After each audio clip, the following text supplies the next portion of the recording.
Uh, how's everyone doing? The lore video will be out today, like an hour or two after the live stream.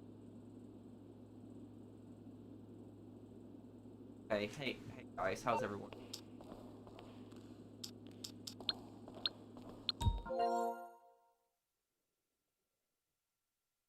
Have I helped those settlements, bro? No, not right now. Haven't.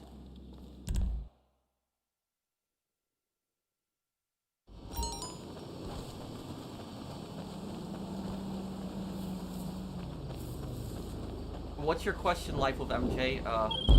It sailed it.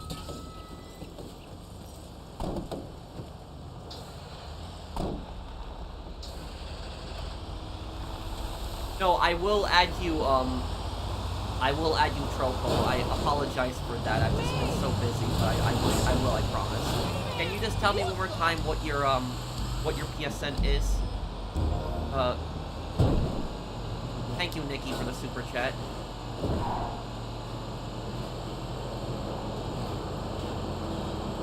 I do want to do a video where I call up a scammer and piss them off again. I just haven't found any scammer numbers to call yet, but... those videos are hard to do because I have to find the scammers first.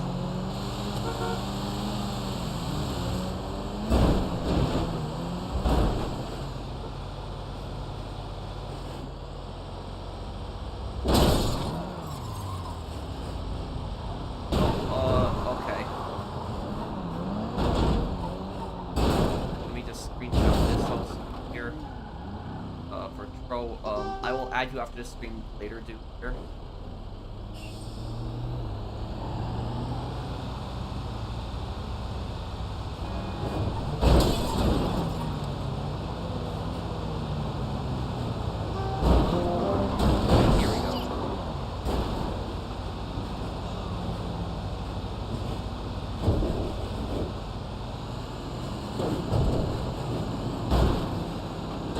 I don't think I've really been much into games like that versus Elden Ring stuff.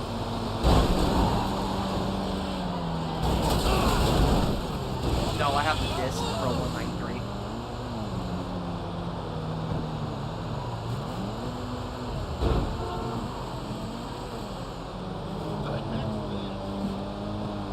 Bro, love your watch, that's what I like to see. Thank you. We have one more part of it still, and I'll still,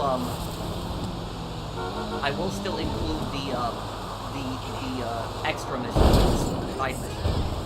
My mic is low, is it? Let me actually decrease the volume of the game a little bit. This will actually help, I think, with my mic volume too.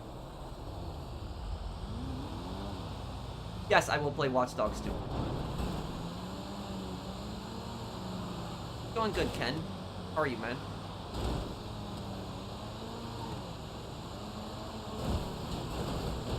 You're really good at lore videos. We're gonna need a 1-hour lore video on why Iron Man is now Doctor Doom. What? What are you talking about? Hello, GoldenEye. Hello, Murphy.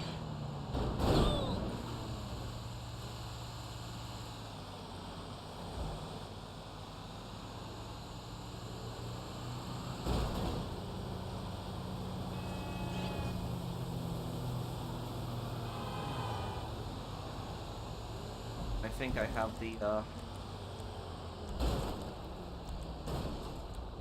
yeah, I had the HUD disabled. Okay.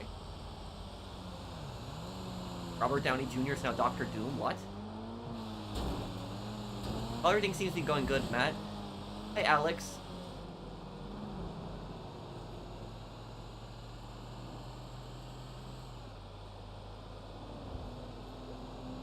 It's been 17 months since I became a member, and I think every penny I spent on this was worth it. By the way, the next exclusive stream, can you do it a bit early? Yes, I can do that. Thank you, WRV. Otto, can you please be careful? Be careful driving. I don't need to get pushed. The truck is fast enough already.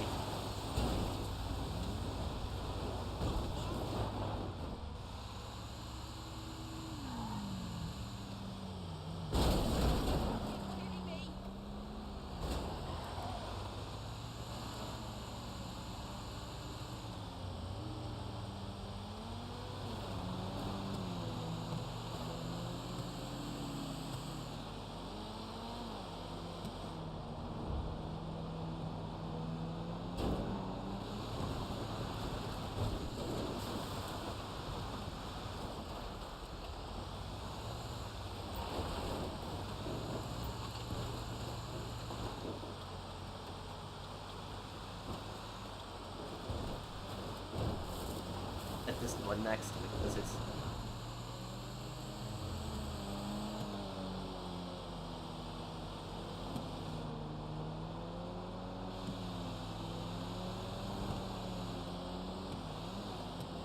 Bro, you helped me when times are stressful. I really appreciate the support you have for your fans. Thank you, Oliver.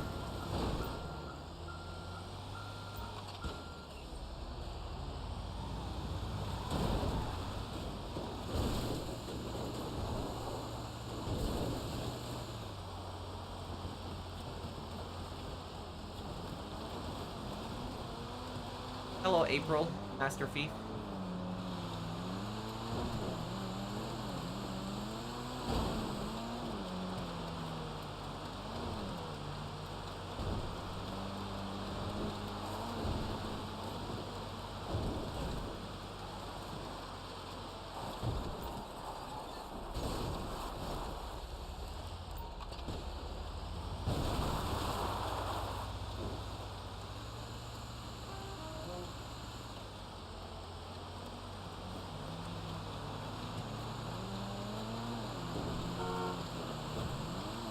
Handles off-road somewhat okay with this truck. No, I've never watched The Boys. Is that show of Homelander, right?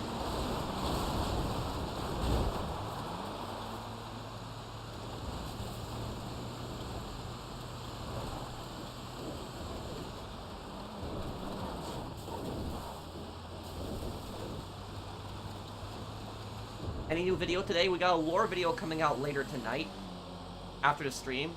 I really like your LA Noire playthrough. Thank you, No Boring Commentary. Thanks, man.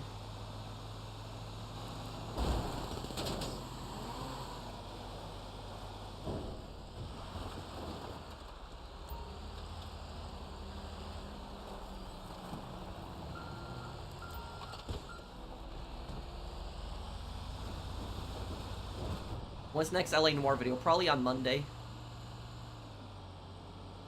Yes, they probably will bring back a lot of the old stations like V-Rock and Flash FM. This probably is going to come back to GTA 6. I mean, V-Rock has to come back in GTA 6. It has to.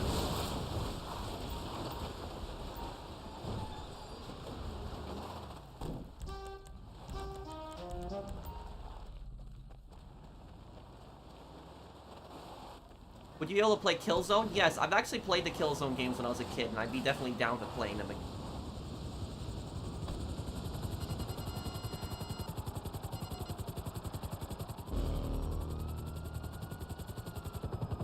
I know so much about criminal history and law. I'm not a total expert. I studied a bit of law in school. I did law enforcement technology. But I also like reading a lot.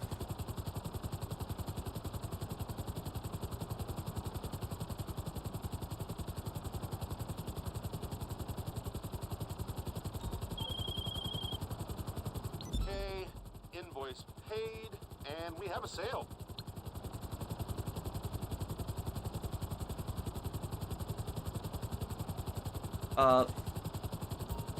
I live in the Midwest. Do I prefer forensics or more detective stuff? Usually more detective stuff. Forensic stuff is actually kind of boring. It's just more investigation, questioning people. That's always been more interesting. Right to Hell Retribution. I actually will do a playthrough of Right to Hell Retribution.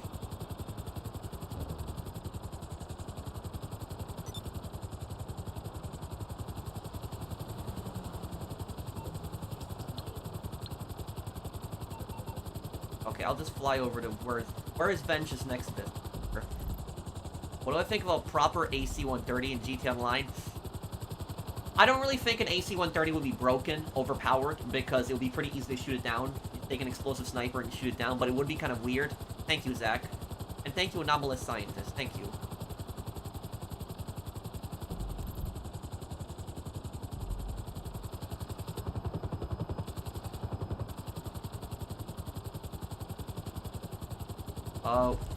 Where is Venge right now? Oh, he's at, okay. I see him. Okay, Venge, you can just, oh, okay.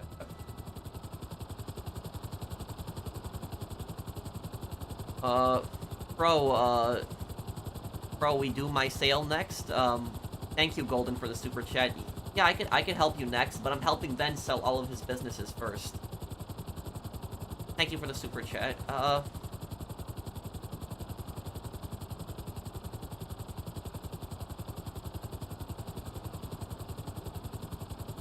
Do I think Aiden Pierce is Batman, but Batman lost his parents while Aiden lost his niece, and both vigilante? And how are you doing?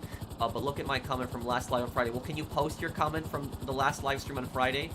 Well, a lot of people were surprised that I killed a rock so fast in Watch Dogs. That I killed his bodyguard so quickly, but about Batman is Batman, the big difference between Batman and Aiden Pierce is that Batman doesn't kill. Aiden Pierce kills all criminals. No, I haven't really watched the Olympics. I did hear that they called the South Korean team the North Korean team. That was a massive mistake. That was stupid that they did that.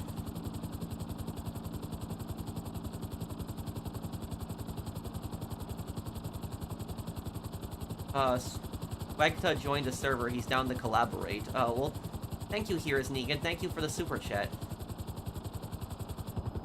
Thanks, man.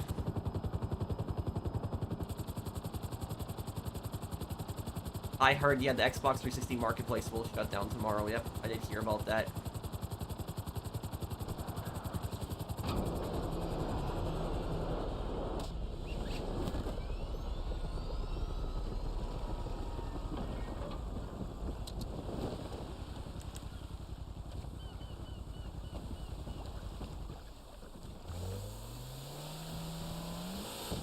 Thank you for the super chat. Here is Negan. I'll probably talk to you later or tomorrow about that.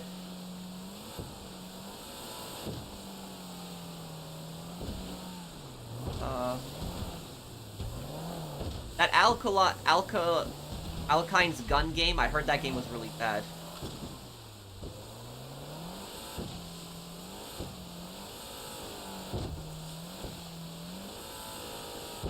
I'm actually gonna do a video on that, on the kid who actually derailed the train. Some stupid YouTuber derailed a train for views. Yes, I will play the Watch Dogs 1 side missions after the story. Thank you, Sandwich. Thank you for the super chat. What currency is that, QAR? I don't think I've seen that before. What currency is that? Thank you, man. Well, the Colombian cartel was really broken up. It still exists, but a lot of it's not as powerful as it used to be.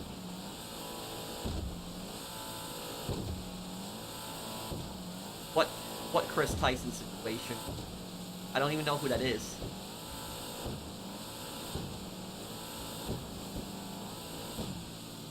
Oh, Qatari, Rials. Oh, okay. Thank you, Sandwich. And yes, I will do the Watch Dogs, I will do the Watch Dogs, side activities once I finish, like the serial killer, the, human trafficking, the arms trafficking. I will do those missions once I finish the main story.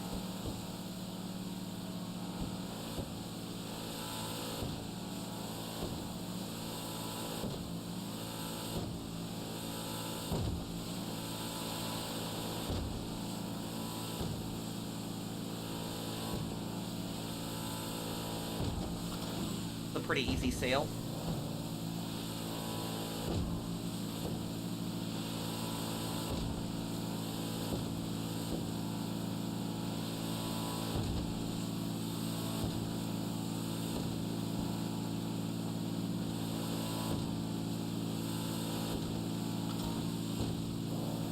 Okay, 9 and 15. He's from Mr. Beast and he did what? Oh. That's disgusting. Oh man, that's horrible. What the hell? What is wrong with people? Why are all these, like, why are these people doing this stuff?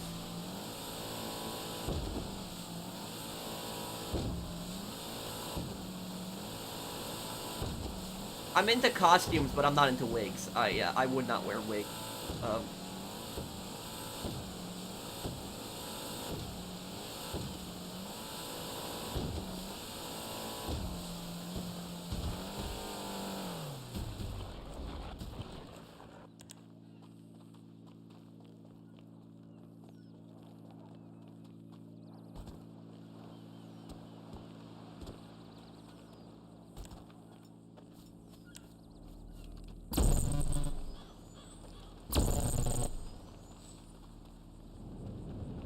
Hello, Pickle. How are you, man?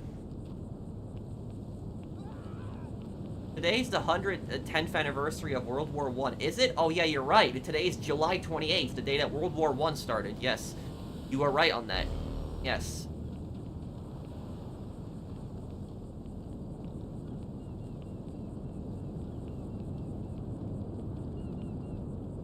Yeah, I was thinking about doing like a GTA 3 playthrough again one day, but during the entire GTA 3 playthrough, I don't talk. But I think that would just be really weird and awkward.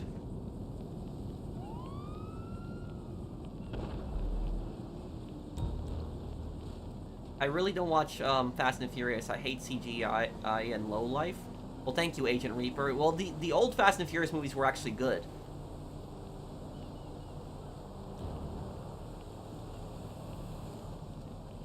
How did World War I start? It started because a Serbian ultra-nationalist assassinated the heir to the Austrian throne in Sarajevo, modern-day Bosnia, and this caused the Austrian-Hungarian government to threaten Serbia and made a list of demands to Serbia. Serbia accepted most of the demands, except the demands for Austrian police in their territory, and then Austria-Hungary invaded Serbia with assurances from Germany. And then what ended up happening was Russia declared war on Austria-Hungary because of their alliance with Serbia, and then Germany declared war on Russia and invaded Russia, and then France declared war on Germany because they were allied with Russia, and then Germany, to invade France, invaded through Belgium, and then Britain declared war on Germany because they had an alliance with Belgium. So basically, it was just like a giant, chain reaction of alliances that just caused it.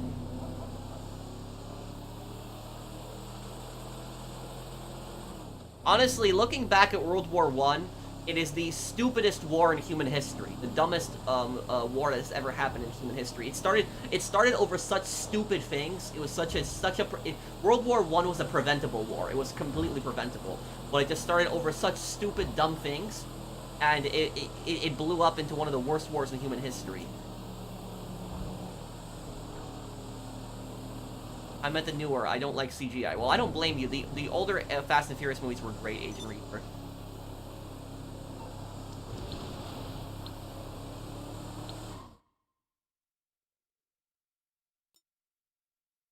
No, I don't have any tattoos.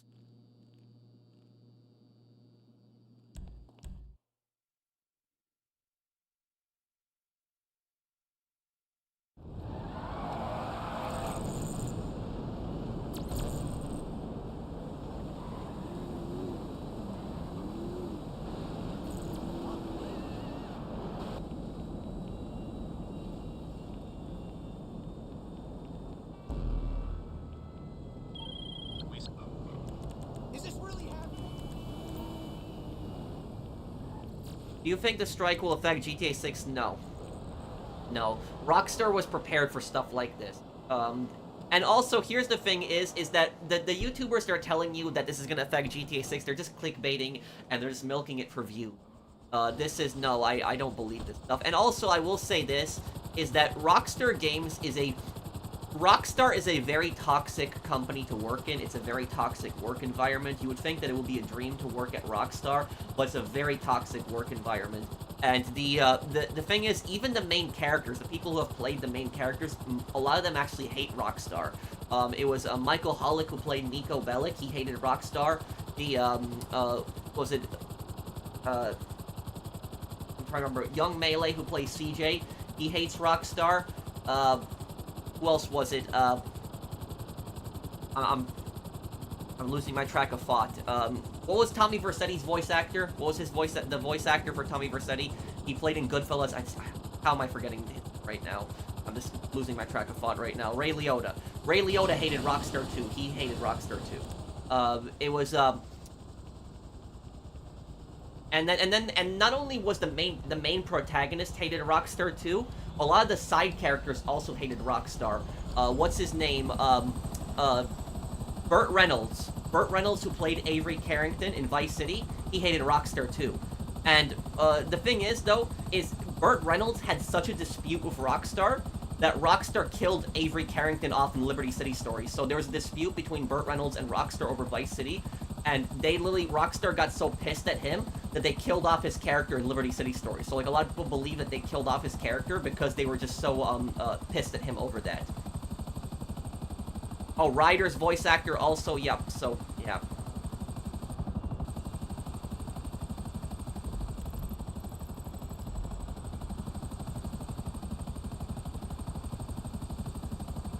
Again, Mr. Boss, the king clickbaiting. I heard GTA 6 reveal canceled. Yeah, don't listen to that. It's stupid. And thank you, Captain Beastwinger. Thank you guys for the super chat. Will I post more Ace Attorney? Yes, tomorrow probably, or later tonight. Hot take. Ray Liotta's Tommy voice was low effort. I don't really think so. I think he did a good job. Thank you, 9mm. Pollock had a problem with the Actors Union, not Rockstar. Well, he got pissed that Rockstar paid him so little for his services. You know, $100,000, which $100,000 is a lot of money too. But when you really think about it, being the voice of Nico Bellic for $100,000, I think that's too little. Being the voice, yeah, being the voice of Nico Bellic. It's only the modern day voice actors. For GTA, only the modern day voice actors have a good relationship. You know, Ned Luke, you know, Sean Fontano, Stephen Ogg, they have a good relationship with Rockstar. Stephen Ogg kind of hates the character of Trevor, but he doesn't necessarily hate Rockstar. But most of the modern voice actors have a good relationship with Rockstar. But I think that the modern voice actors, the reason they don't really talk crap about Rockstar is because they know if they say anything bad about Rockstar, they will never be able to come back in another GTA game. They know that. And so that's why the modern GTA actors have never trash-talked Rockstar. Thank you, son of a pirate. Thank you for the super chat. Well, look, I will tell you, though, that if I was voicing, like, Nico Bellic, you know what I would have wanted? I would have wanted 1% of all of the sales of GTA 4. That's what I would have wanted. Even half a percent of all the sales of GTA 4, like half percent of all the sales of GTA 4. You know, imagine how much money that would be alone. And I think that would be a reasonable thing to ask for.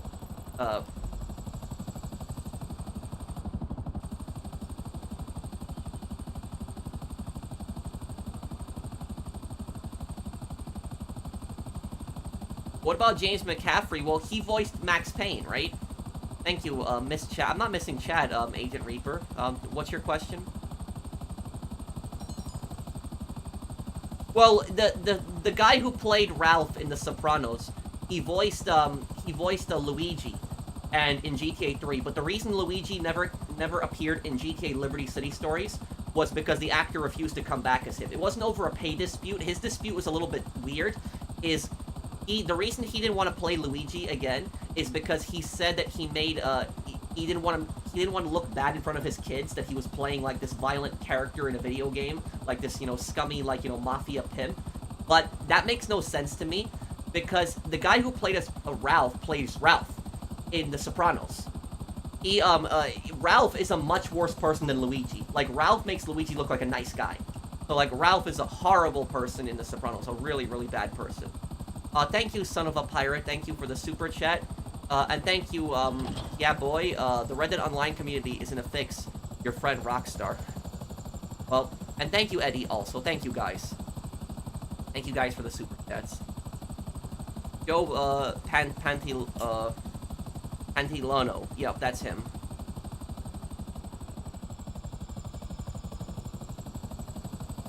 Yeah, he literally, when he was playing a mobster in The Sopranos, he beat a pregnant girl to death in The Sopranos, and he says that he doesn't want to play Luigi because he played a violent character in GTA 3. Luigi didn't beat a girl to death in GTA 3. So apparently beating a girl to death in a TV show is okay with him, but playing like a gangster in a video game is wrong. So like, it's like, I don't understand the logic in that. That made no sense.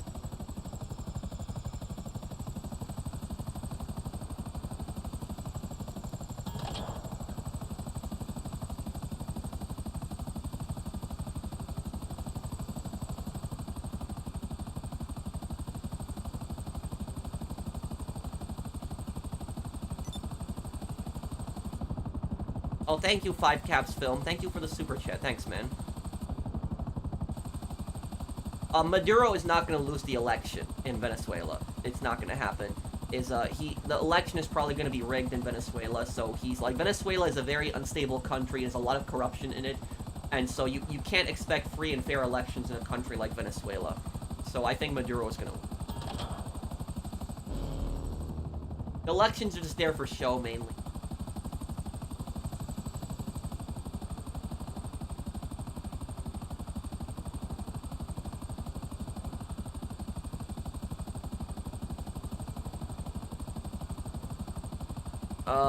Hey, Professional, can you tell me your most powerful mafia ever in fiction? And trust Google, passion because they are being, patient out of respect and because, Okay. I like, man, keep it up. Okay, well, thank you, Life of MJOs. The most powerful mafia, fictional mafia, I would say would probably be the Corleone family in the Godfather games. But if you don't count the Corleone family, I would say the most powerful mafia would probably, in a video game, would probably be the Santa Blanca cartel in Ghost Recon Wildlands. They are probably the strongest criminal organization that I've ever seen in the video game. But that's kind of a cartel, but I guess you could say they're a mafia. But if you're just talking strictly like American mafia, because Santa Blanca is mainly Mexican, cartel. But if you're like speaking strictly like American mafia, the most powerful American mafia in a video game would probably be the Leone family in the GTA game. Yeah, probably the Leones, I would say.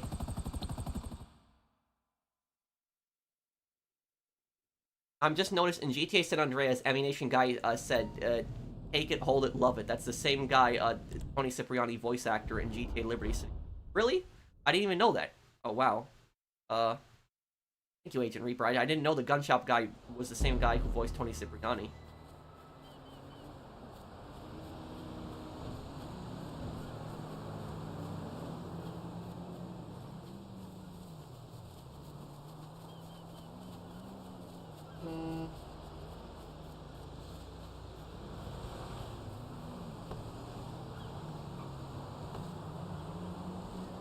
What's your question, Phoenix?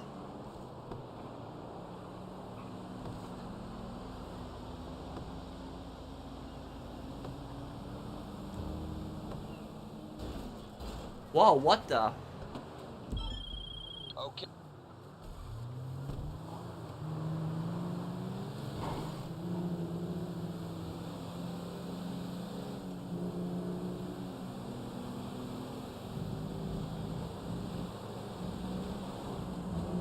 Well, that's crazy, Agent Reaper. I didn't know that, but do you know that Tony Cipriani's voice actor, I don't think it's the Liberty City Stories one, I think it's the GTA 3 voice actor. He plays that one gangster in the gym in the Sopranos game. The Sopranos video game's like that guy that you beat up at the gym, that he plays that guy.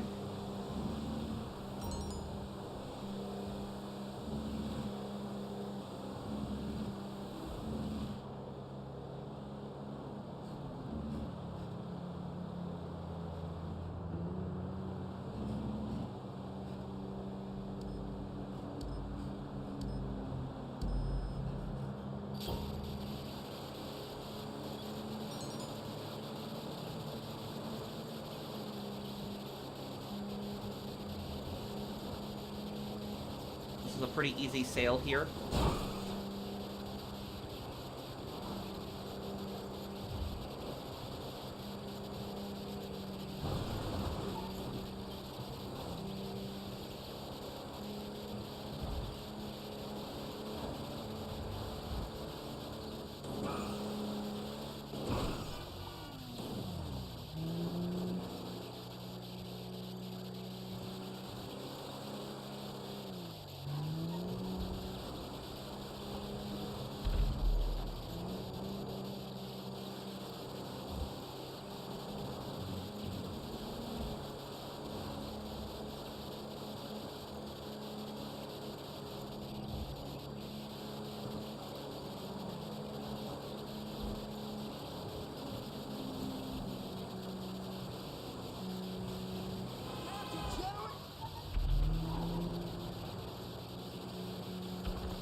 Okay. Oh, the static is normal. It's nothing wrong with my mic, guys. The static is supposed to happen on this mission. So it's the mission itself. It's the signal jammer.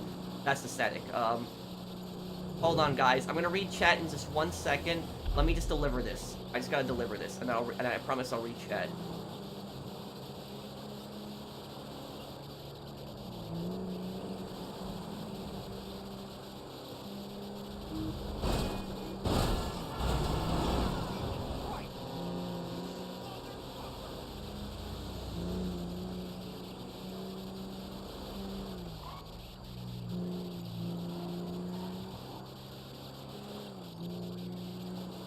Yeah, I'm surprised a lot of people don't know that the static in this mission is from it's from this mission. It's not like something on your end or anything. It's just from this mission it always makes that sound.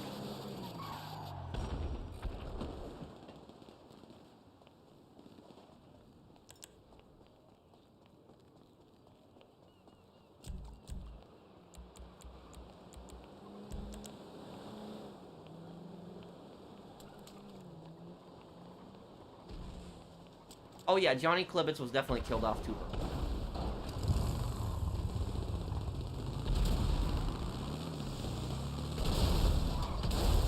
Does anyone need a lift to get out of here? I can only take one person because I'm on a motorcycle, but...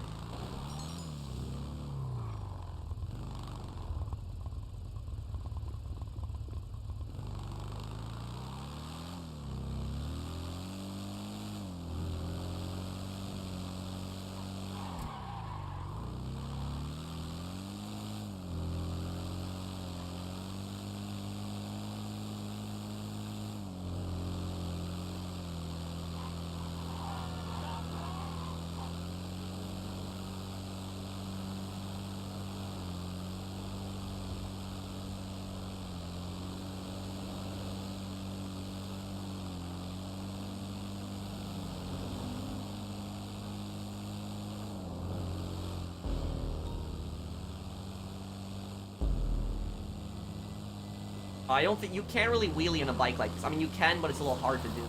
Heavy. Okay.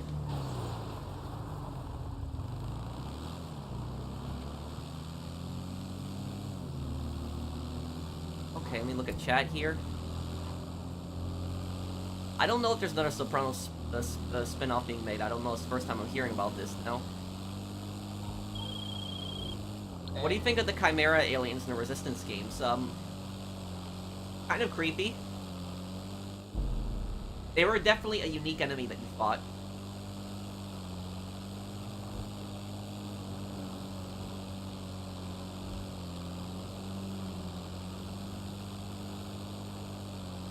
In LA Noire, spoiler alert, Roy's, well, yeah, agent. But I'm gonna talk about that in the next part, but honestly, the whole affair that Roy had, I was just, I'm not Roy, Cole had, it just came out of nowhere. I wish they would have explained it a little bit more. Why was there so much racism in the US in the 40s? It's just how people were. It's just like, it's not defending it or anything like that. But I'm just saying is that back then, it was just extremely common. It's like, the vast majority of people were just like that. There was people that weren't racist back then, but it was just a much more racist society. You know, we have progressed a lot as a society. We're very different. We are very different than, you know, how a lot of people acted like, you know, 70, 80 years ago. So it's not a, like, it was also, I would also say that a big influence on it is the public wasn't just largely racist back then, but it was also the government. The government policy was extremely racist, like especially in the 1940s. I guess it depends on the states. Some states were you know, less racist, but largely the government policy was pretty racist back then.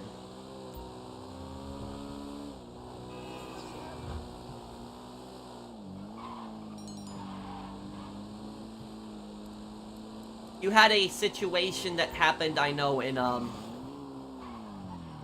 there was a situation that happened in, I think it was Arkansas.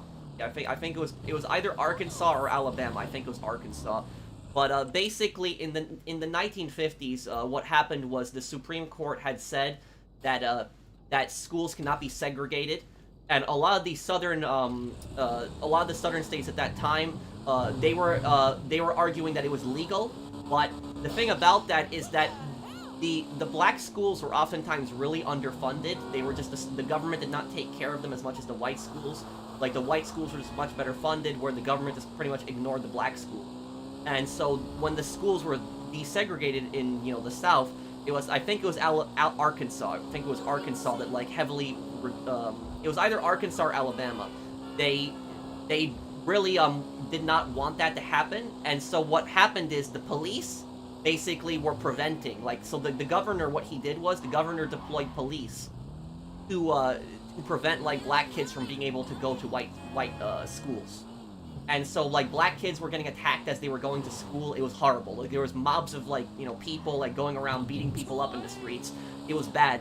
And what happened was Eisenhower had deployed paratroopers into Arkansas. So he sent paratroopers, and the paratroopers were there to make sure that the black kids could actually go to school without fear of getting attacked. So, society was just very different back then. It was just extremely racist. It was the media was racist, the government was racist. It was just a much more toxic culture back then. But society, like I said, has progressed a lot and changed a lot.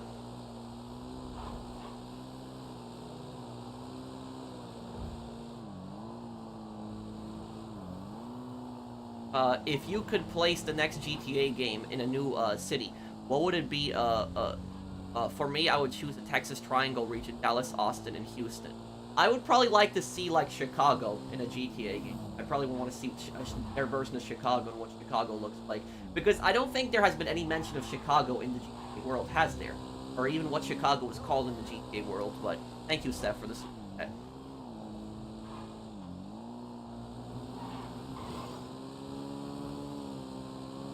Was Eisenhower racist? I don't know.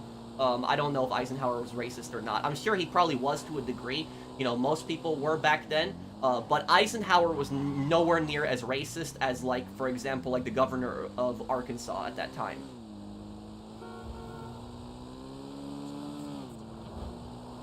What the hell? The reason Ubisoft abandoned Watch Dogs because they're gonna focus Assassin's Creed, Just Dance, and The Crew. Well, they're gonna be making a Watch Dogs movie. Hopefully, if that does good, they'll bring back the Watch Dogs series. If LA Noire had a movie, would you watch it? Well, LA Noire kind of already has a movie. The Naked City is an actual movie. It's a detective movie, and it's based on that case in LA Noire. Carcer City is more based on Detroit than Chicago. I actually asked you guys in the poll. I asked you guys what city do you think Carcer City is, and I think it was like 70% of people said that they thought it was Detroit. So the vast majority of people believe that Carcer City was Detroit.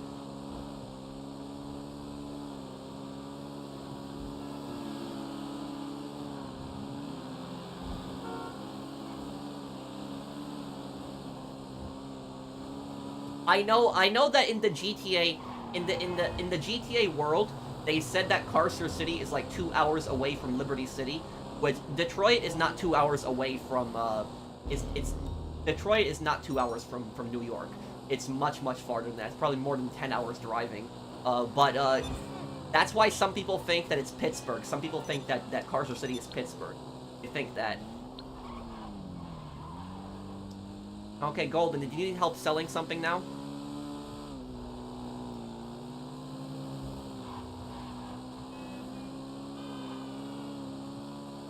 Have I ever seen a Bronx Tale? Oh yeah, I love the Bronx Tale. That was one of the best movies I've ever seen.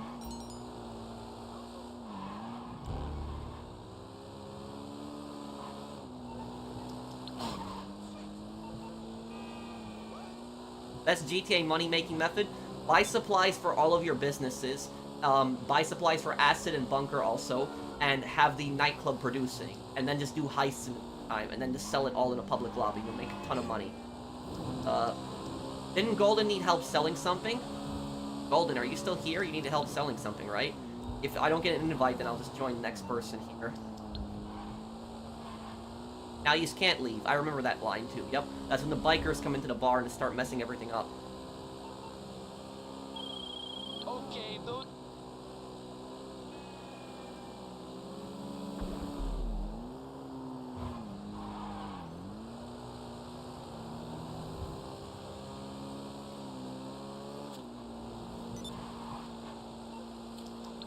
Okay, I guess I'll help Christian then here.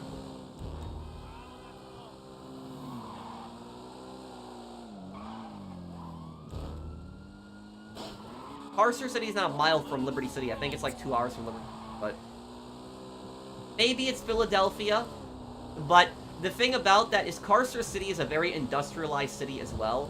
And so, like, I think factories, I just think, like, Pittsburgh. Pittsburgh is a more industrialized city than Philadelphia, for example.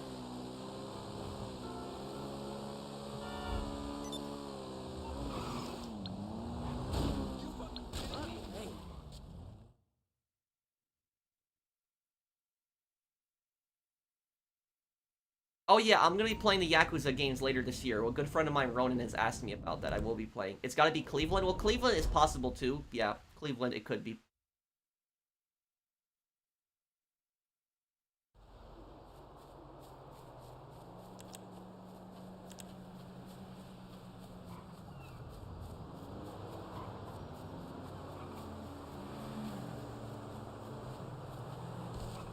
Isn't Ohio the most industrial? Ohio's a state though, dude.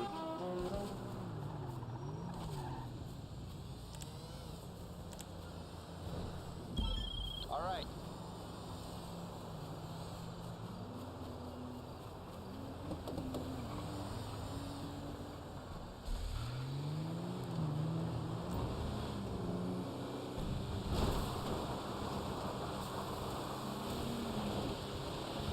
What do I think of current Ubisoft games?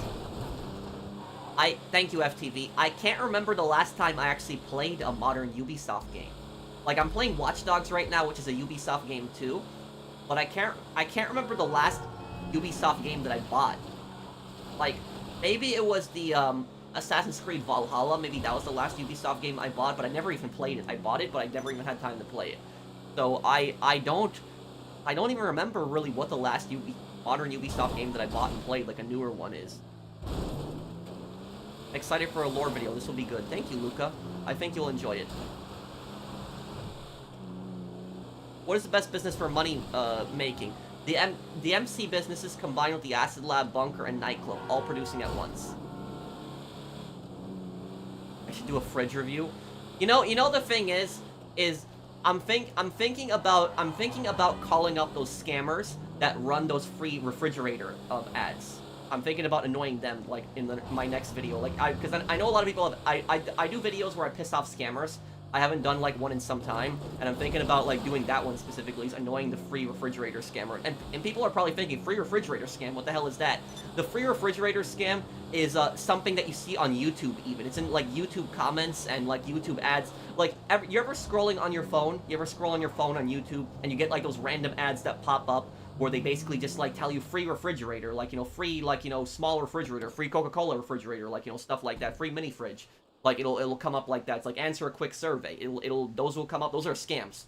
And the thing is, those scammers, they put ads on YouTube. So, like, they pay YouTube, and then YouTube, like, puts those ads up. And I'm, like, thinking to myself, is YouTube not even, like checking these ads a lot of times when they're put up? These are scams.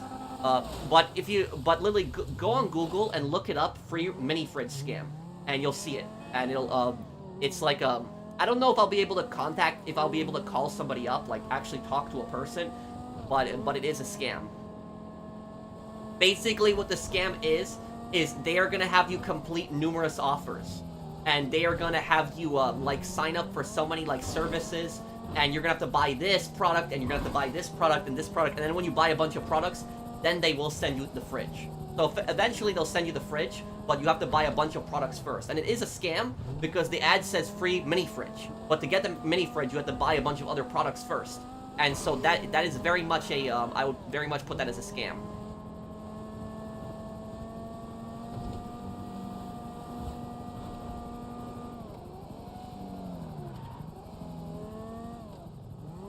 I wish I could get called by these scammers so I could have some fun with them, but they don't bother with countries that don't speak English.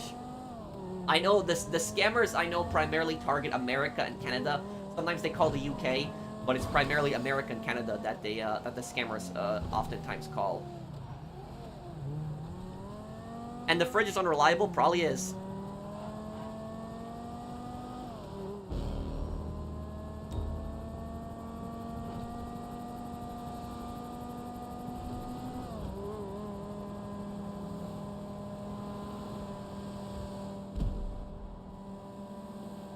I got called by a scammer, but it was just a bot. Did anyone ever see that video that I posted like a couple months ago where I tracked that scammer, and what I did was I was pretending to be an old man, and at the end there I basically broke character and I told the scammer his location, like I read his location to him on the video, and he got so scared he just hung up on me. Like, did anyone see that video? I posted like a couple months ago where I told the scammer where he was.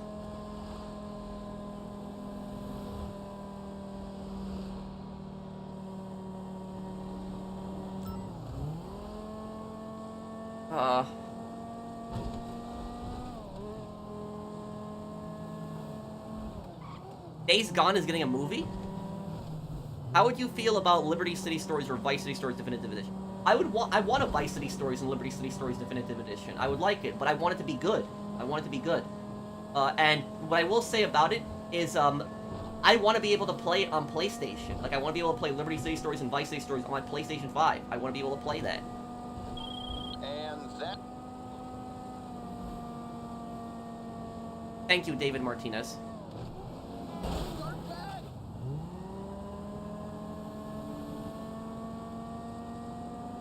Well, I actually have a video coming out, actually tomorrow or Monday. It's a video that's already finished, I just gotta make a thumbnail, but it's actually a video talking about scams that are going on in India.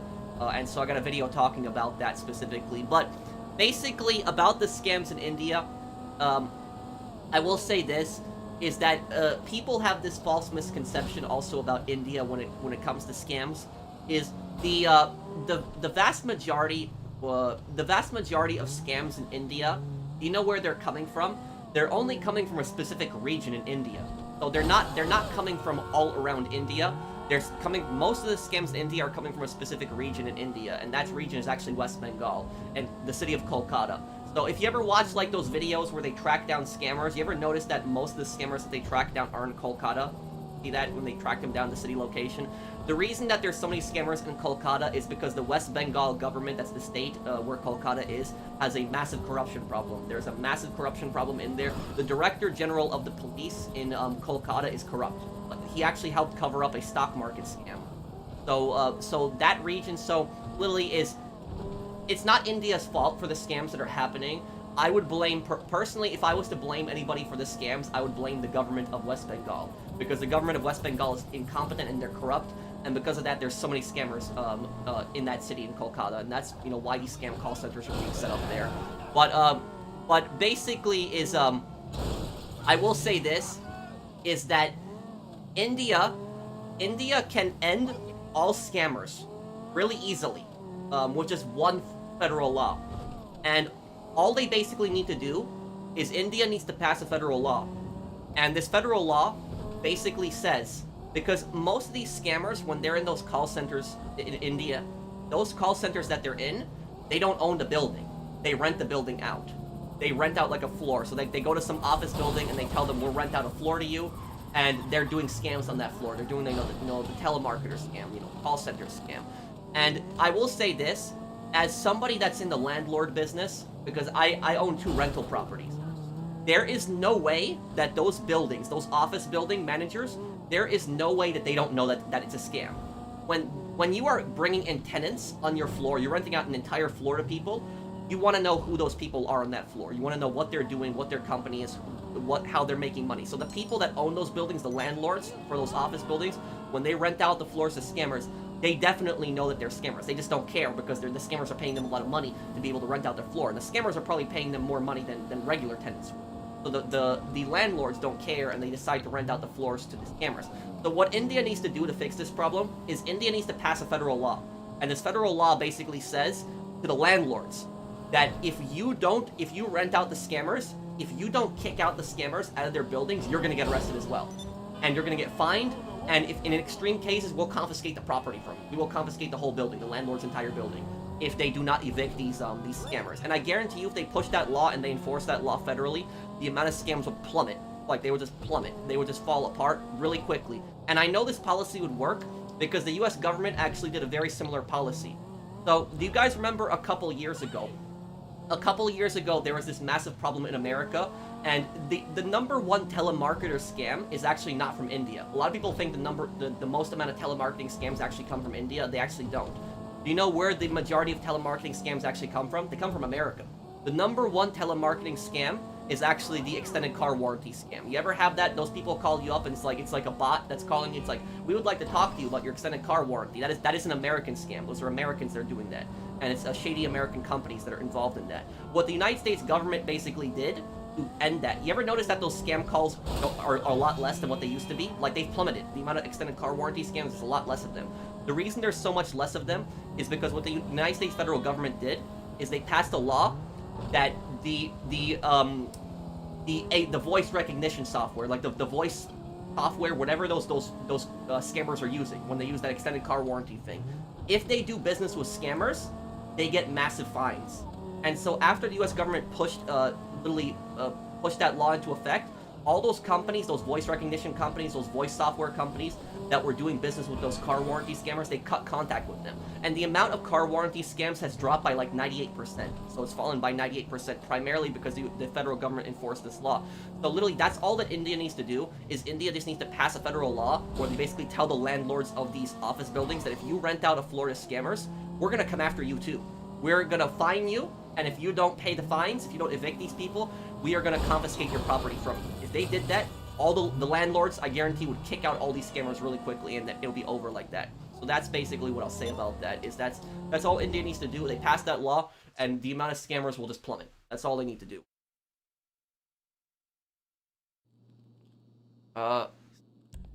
See here. When did this law pass in the US? Like 2 years ago, I think it was. Is a rental business a good money method? It can be, yeah. It's just, the thing about rental businesses is rental properties, it's a form of passive income. So you're gonna always get the same amount of money, you know, generally, unless, you know, you raise the rent. But that happens, like, you know, every year. But it's, but yeah, it's a consistent flow of income. Because the plus side of owning a rental property versus a business, when you own a business, you might make more money than a rental property, but the money that you make in a business is unstable. You don't know how much money you're going to make. 1 month you might do really good, 1 month you might do really bad. With a rental property, you know exactly how much you're making, you know, for the whole year, pretty much. Unless the people, like, you know, get evicted or something like that, you're generally making the exact same amount of money. So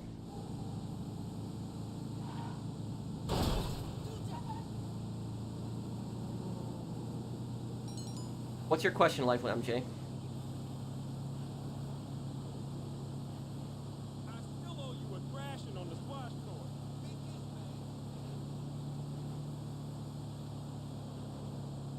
Wait, what MCs? What?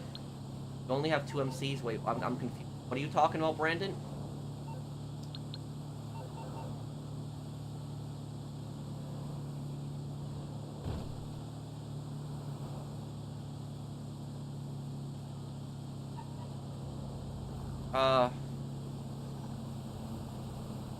Going to be seeing a lot of off-bandwagon GTA fans when GTA 6 comes out. Always come back for your videos. Wait, what's a bandwagon fan? What is that?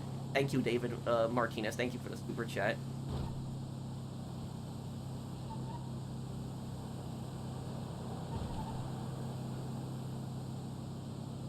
Bro, I feel like scams are done out of desperation. Is that true? No. I will tell you something about this. Wait, what review, Luca? What are you talking about?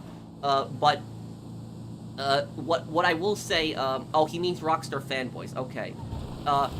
Here's what I will tell you about this. And I'm not talking about you specifically, dude. I'm not talking about you. But there are people out there that will defend scammers. Not necessarily like defend their practices, but I've seen comments before where people say, oh, these scammers are in poor countries, and so they're desperate, and so they need money, and this is how they resort to it. Here's what I will say about this, is that if you say that scammers are poor and they need money, what you are doing is you are insulting the hundreds of millions of poor people around the world that are poor, but they're honest. They might be desperate too, but they don't resort to stuff like this. So there's hundreds of millions of people around the world that are poor, and yet they don't resort to stuff like this. They don't resort to scamming from people. They don't resort to stealing from people. They don't resort to stuff like this. They're good, honest, hardworking people. So anybody who says that scammers are poor and desperate and they need money, they are really insulting the hundreds of millions of honest, hardworking, poor people around the world who have never done anything like that.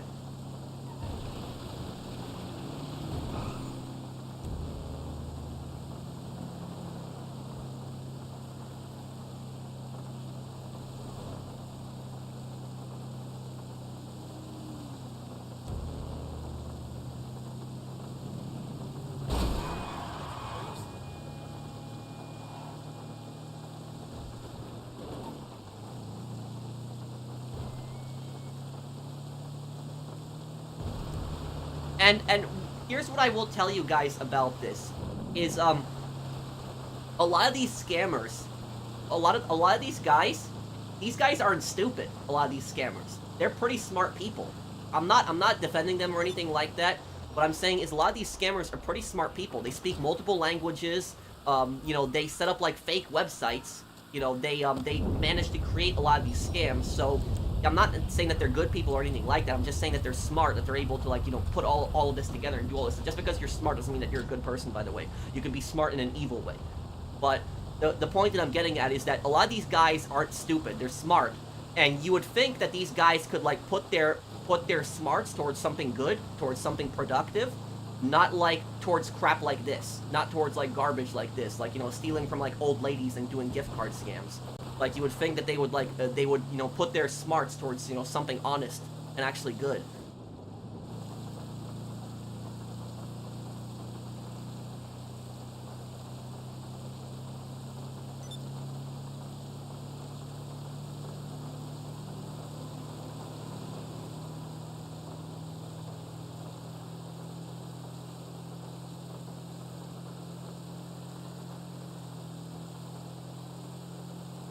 They could have done, like, make websites for clients, work at antivirus companies, etc., but no. Yeah, and the thing is, remember when I did the videos on the investment scammers in Nigeria? Remember that, guys? I took a look at their website, and their websites were pretty well designed. Like, they were fake scam websites, but they were pretty believable.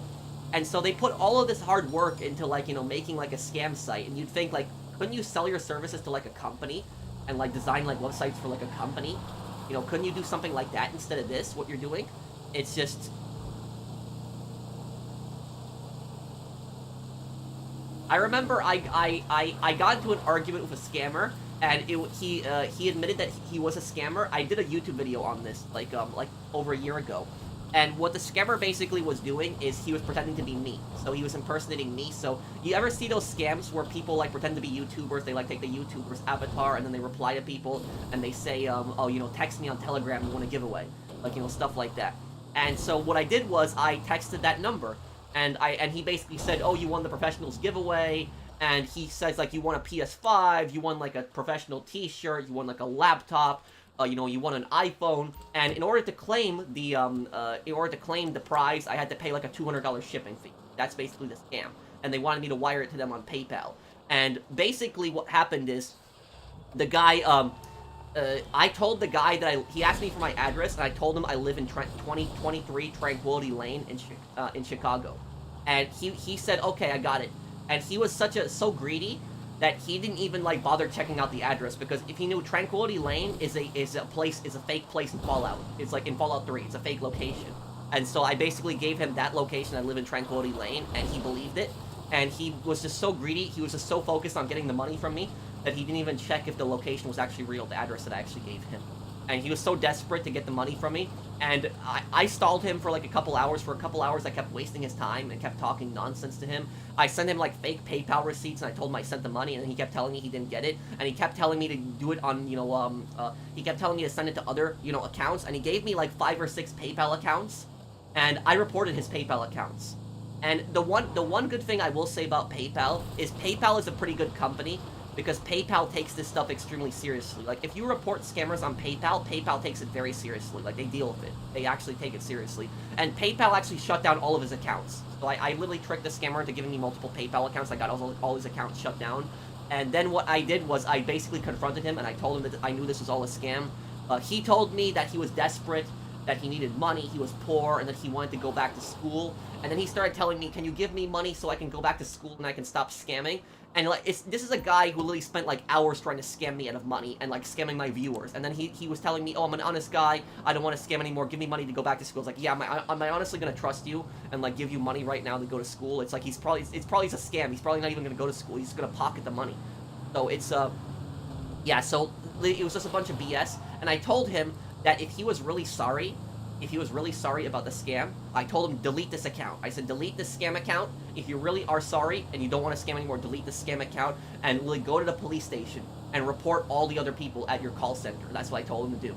And he told me, he's like, if I do that, I'll get arrested. And I said, you might, but you're going to get a much less punishment than the people that you're working with. I said, you know, turn them in. Maybe you can get a job with the police helping them to stop these scammers. And he basically kept saying, no, no, no, no, no. And I told him, I'm not giving you any money. I'm not sending you anything. And then he told me that I'm a selfish person. I'm a horrible person, that I don't want to help him go to school. And he started trying to guilt trip me. And then he told me he's going to keep scamming my subscribers and harassing my subscribers. And I told him no. And then what I did was I kept blocking his accounts. So when he kept making more accounts and he kept posting like comments, I just kept blocking them. And eventually he gave up. He stopped posting on my YouTube videos.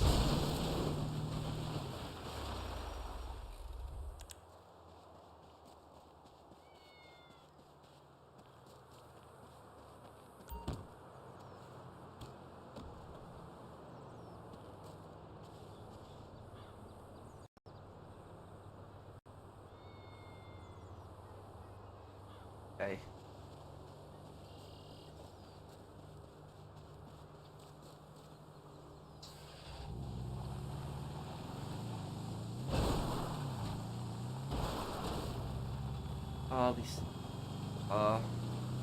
Next playthrough you will start, the next playthrough I'll be doing is Star Wars Bounty Hunter, the remaster, and also I will be doing, Metal Gear Solid, the first one, which I know people have requested that a lot. We'll be doing 2 in August. I might do Gears of War one day, thank you, Nick. My MC only has 2 people, wait, what? Oh, it does. Oh, great. Okay, I'm gonna have to go back for the other truck. Okay, man.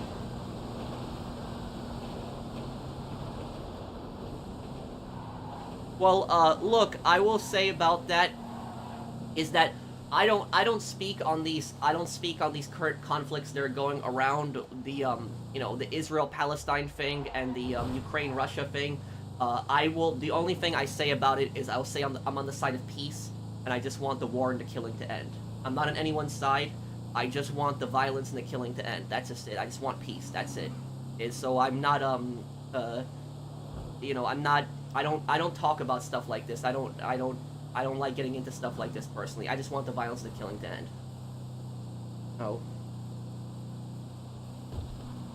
Yeah, a lot of people have died. A lot of civilians have died. It's horrible. But I'm not I don't want to, you know, I don't want to take sides in this situation. I don't want to say I'm on this side or this side. I'm not on either side. I'm not on Israel's side. I'm not on Palestine's side. I just want the violence to end. That's my position on the whole thing. I'm on the side of peace. That is my side, is peace. Same thing with the Russia and Ukraine thing. I just want it to end, and I just want the you know, the killing and the violence to end.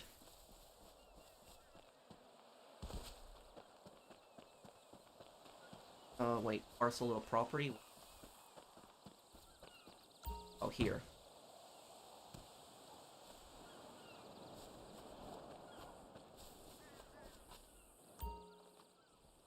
Oh, this is... Okay, here. Wait, what kind of question is that, Palm? Thank you for the super chat, but that's a weird question.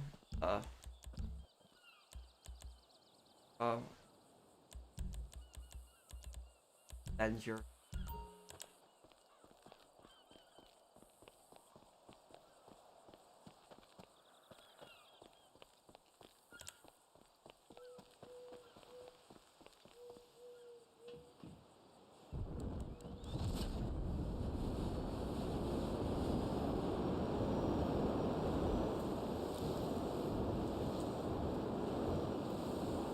What the... Okay, here we go.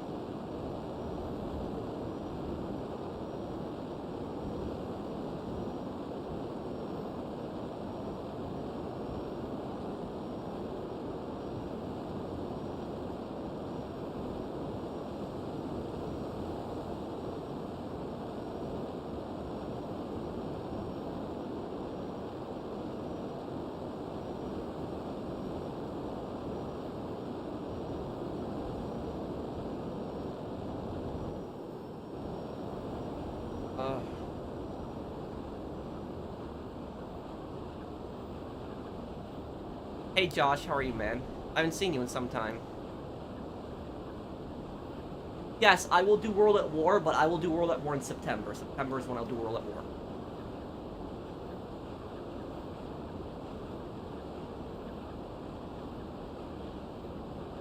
The other reviews of games, wait, what, Luca?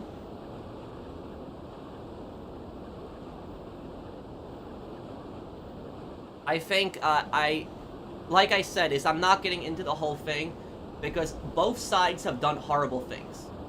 So I'm not on any side in that, conflict, and like I said, I'm on the side of peace. I don't like speaking about stuff like that. Get to the other van.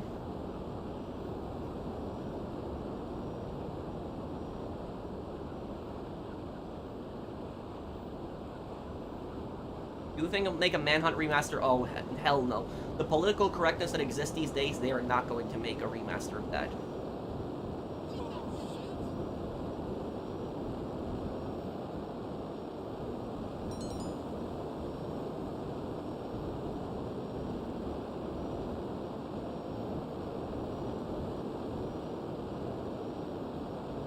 I know I will do a playthrough Max Payne 3, I promise.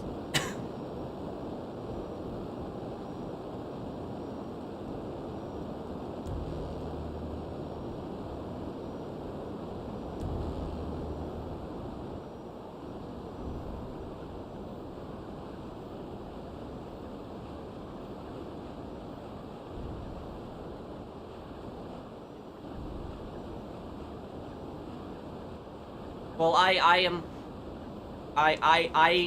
very libertarian about this, James. I agree with you. Is I don't support sending, you know, money to other countries.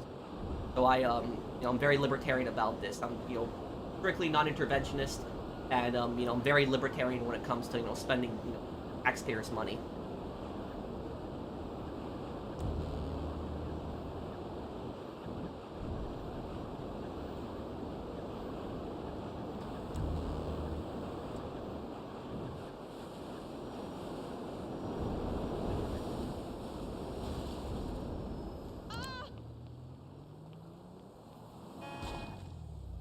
Yes, I will do GTA San Andreas 100%, but we're going to be doing San Andreas in October for the 20th anniversary. I'm really excited to do another playthrough of San Andreas, because when I did San Andreas, a playthrough of the original, it was so much fun. The playthrough was so much, so fun. And then it was the, and then we did a playthrough for the Definitive Edition. And even though the Definitive Edition had bugs and issues, we still had a lot of fun playing through it. So I can't wait to play through San Andreas a third time, and we'll do it in October. Yes, I will have a good cosplay for Stars Bounty Hunter. I will do a poll when we're gonna be like a week before the 20th anniversary of San Andreas. I'll do a poll, and in that poll, I'll ask people what they want me to play. Do they want me to play Classic or Definitive Edition? So I'll let the viewers decide, and whatever they vote for is what I'll play.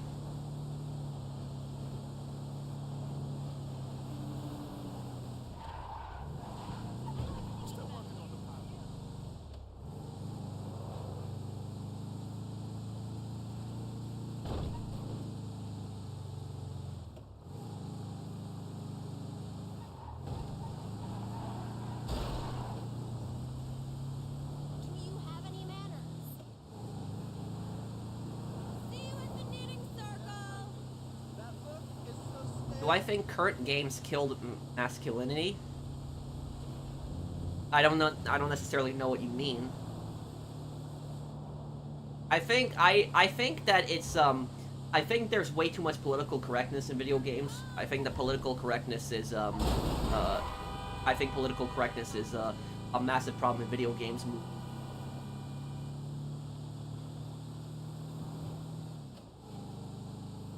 Hey, Pickle.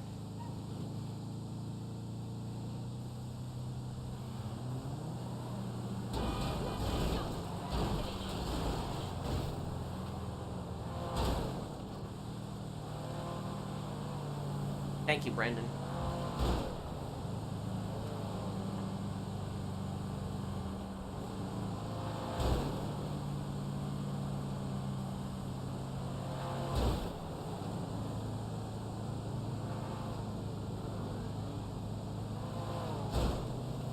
You think there's gonna be a Hitman 4? No. The Hitman series is finished. The developer even said it's the final Hitman game. And honestly, I'll tell you something. I don't want another Hitman game. I don't. If they ever do another Hitman game, I would like to play as a different character than Agent 47. And the reason for that is because Agent 47's the Hitman 3 ending was just perfect. Like Hitman 3's ending, I loved Hitman 3's ending so much. It was I was really scared because it was the final Hitman game, and so I was really scared how it was gonna end. But I actually liked the ending so much, and so I would not want another Hitman game. I think 47's story finally ended, and it's you know, it's over after so many games. So I like personally how it ended.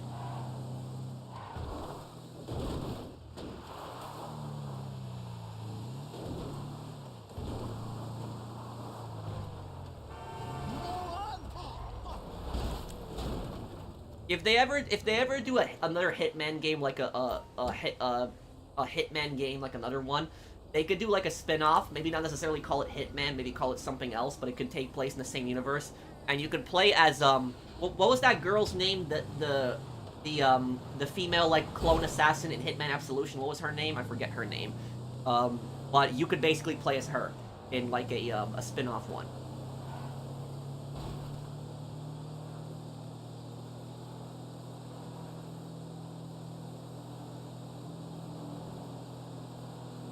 Victoria, that was her name. Yes, Victoria. Forgot her name. You see Deadpool 3? No, I don't really watch many of the superhero movies, David.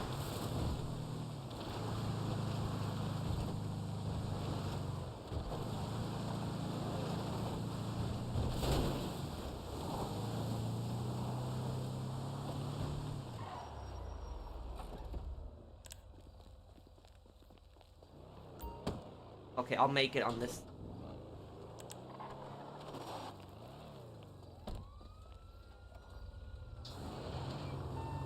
Oh yeah, I'll definitely do a playthrough of GTA 6 story.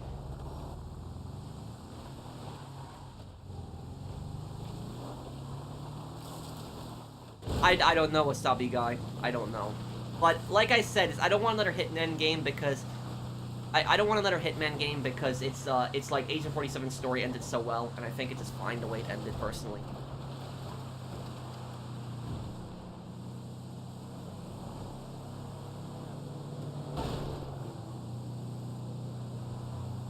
I watched your Clock and Bell raid video and I got away, thanks. No problem, Evan.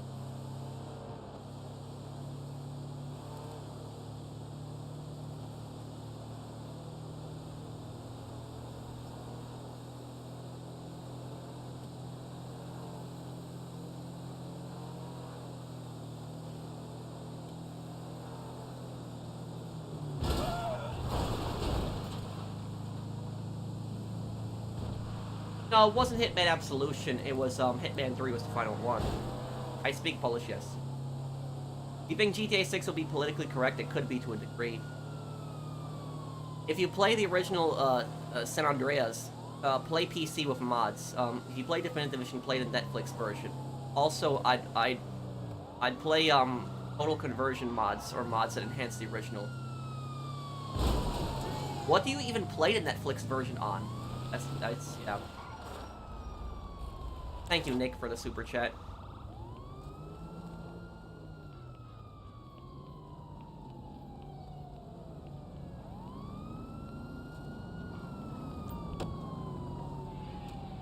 Netflix? It's okay.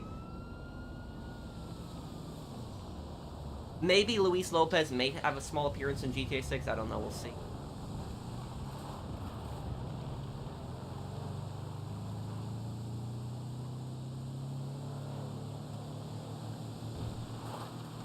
I've been subbed to you since you had a couple.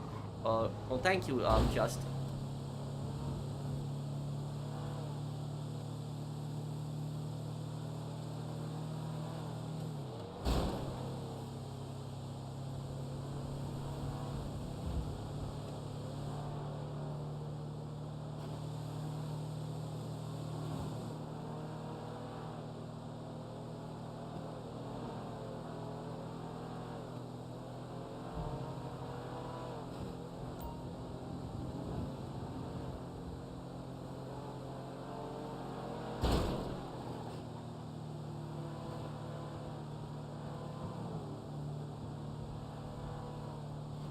So, half a mile.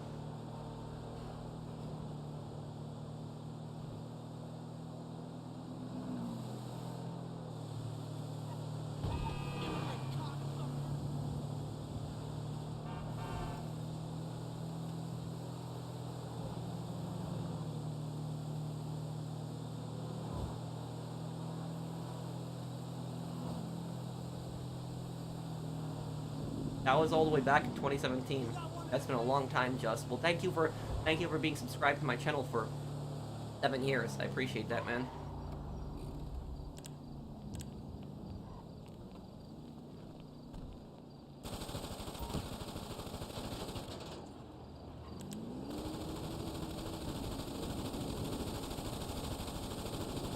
I'm talking about old games used to be more manly, more offensive, more edgy, but new games are more political correctness.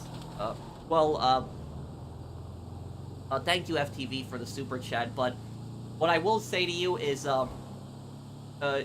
Dead Rising, for example, if you look at a game like Dead Rising, in Dead Rising, there was a character there was a Taiwanese character in that game, and they changed him, they made him into a white guy. So in the Dead Rising remake, they changed a Taiwanese character and they made him into a white guy. And that is, I guess, primarily not to offend China, but that's just, I don't know what they were doing with that. Bro, there's a Facebook scam page impersonating you. Well, there's nothing really I can do about that. I can report it to Facebook, but I don't think there's really anything I can do about that.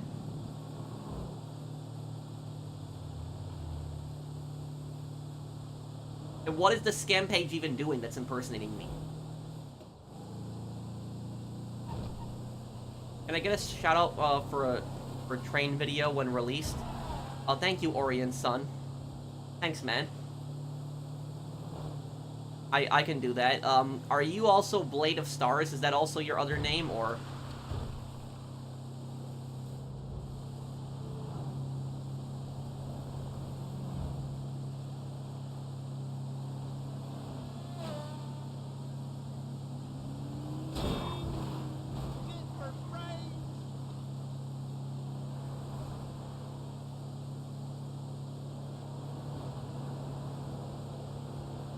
Blade of Stars is someone else. Okay, I was just, because I saw a second account, and so I was just wondering,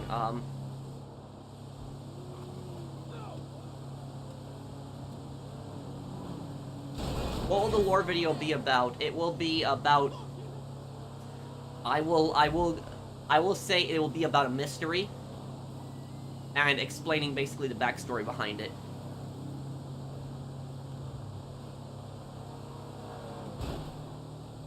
Oh, you are Blade of Stars. Okay, then. Okay.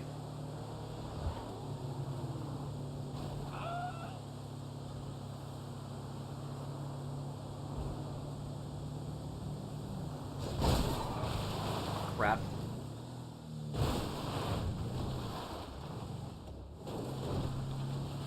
Yes, I want to do, like, a video. I want to do a video one day on, like, Francis McCreary versus Derek McCreary, who's a worser human being.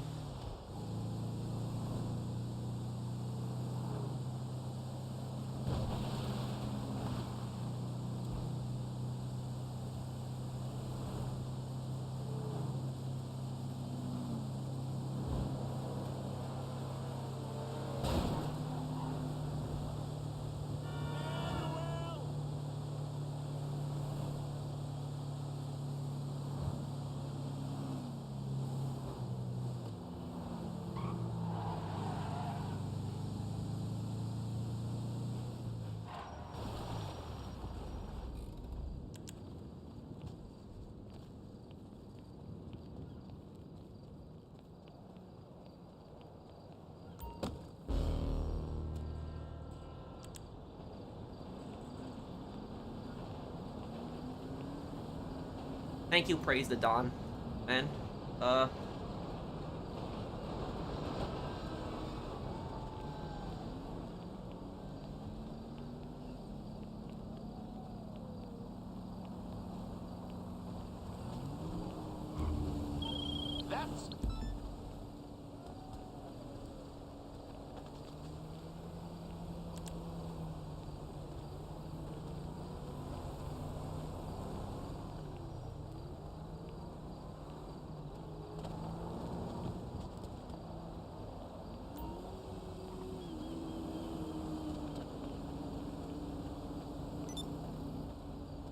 Okay, let's go to his next, Any lore videos in LA Noire? Yes, but once I beat it. Once I beat it, I'll do it.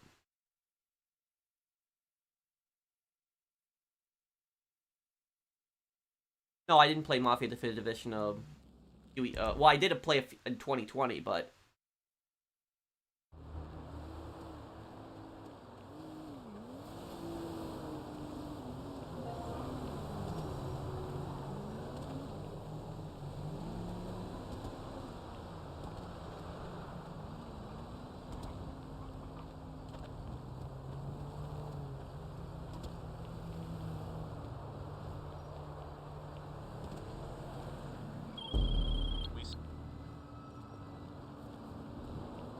But, you know what I'll say about this, guys, is, the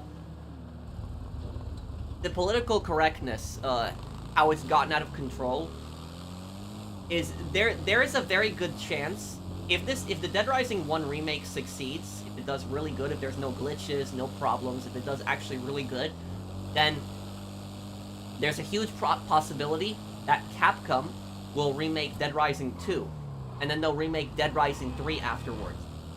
Because they did that with Resident Evil. Resident Evil 2, then Resident Evil 3, and then Resident Evil 4, and I think they're gonna do Resident Evil 5 remake next. So they might do that. But, basically, has anybody here played Dead Rising 3? Anybody here beaten Dead Rising 3? I wanna see if anybody here has beaten it. Dead Rising 3, Dead Rising 3, I actually really like Dead Rising 3. And Dead Rising 3 is like the GTA 4 of the Dead Rising series, because it's so dark and gritty. Like, Dead Rising 3 is the darkest Dead Rising game, like, it's so brutal, and it's so, like, disturbing, like, a lot of parts of it. Like, the cutscenes are very gruesome. But, about Dead Rising, do you guys remember, in Dead Rising 1, and Dead Rising 3, in Dead Rising 3, there was that one part where, like, Nick goes to, like, a gym, and there's, like, this really buff, like, female bodybuilder, and her name is Jerry, and her last name is, Gallo, which means, I think, rooster in Spanish. So it's like Jerry Rooster would be her name, and what happens is, Nick sees her from, like, behind, and he, like, says to her, like, you know, sir, we gotta get out of here, we gotta go to the safe room, there's, like, a zombie apocalypse. And then, like, Jerry turns around and says, like, I am not a sir, and just gets, like, she gets, like, really mad at him and freaks out, and then, like, Nick, like, apologizes, but then afterwards he says sir again by accident. He doesn't do it, like, on purpose, and then she attacks him and starts throwing, like, a bunch of weights at him, and then, like, Nick has to, like, fight her. And I'm gonna say that if Dead Rising 3 ever gets a remake, that character will never come back. I'm telling you, because the political correctness is that Jerry Bodybuilder will never come back in Dead Rising 3.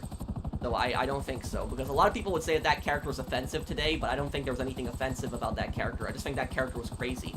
But that was like, it was, she was just upset that the zombie outbreak happened, and she wasn't able to win the female, like, you know, bodybuilding tournament, and so she went crazy because of it,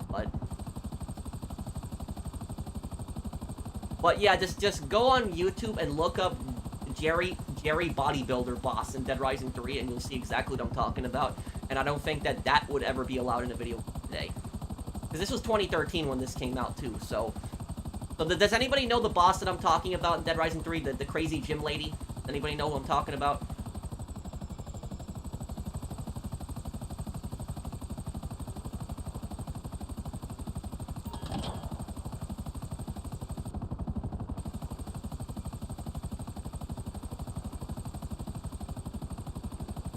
Saints Row 1 is never going to get a remaster because Deep Silver would be admitting that they were wrong, and a lot of these politically correct developers will never admit that they made a mistake.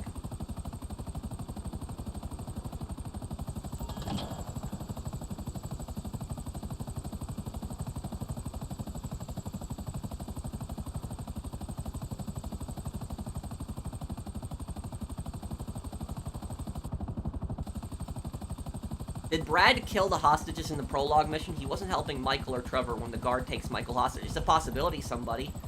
Definitely a possibility. Brad's a horrible person, and you have to remember that Brad also says, he specifically says that nobody's gonna kill hostages except me. That's what he says, so Brad's a psychopath. Was killing Faustin Nico's biggest mistake? Technically, yes.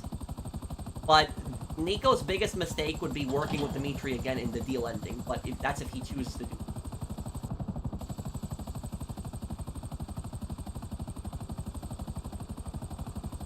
Well, yeah, yeah, you're right. You're right. The Scarface game would never get a remake. You're right on that. It would never happen because Tony Montana says so much stuff that is politically incorrect today that, like, people would freak out about that. They would call it offensive, a lot of the stuff that Tony says.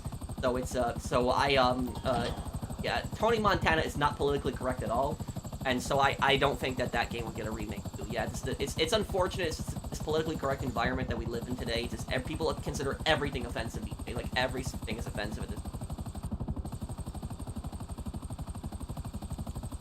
You know, my favorite line in the Scarface game, my favorite line is, there's a line that you can say that Tony says, and he doesn't say it to a character, but if you're just walking around and you press circle, which is the button for Tony to talk, Tony will say one line, and he'll say that, that idiot Sosa, he doesn't sound like he's from Bolivia. He sounds like he's one of those idiots from Miami Beach. That's what Tony says. That's my favorite line. He says Sosa doesn't sound like he's from Bolivia. He sounds like he's one of those idiots from Miami Beach.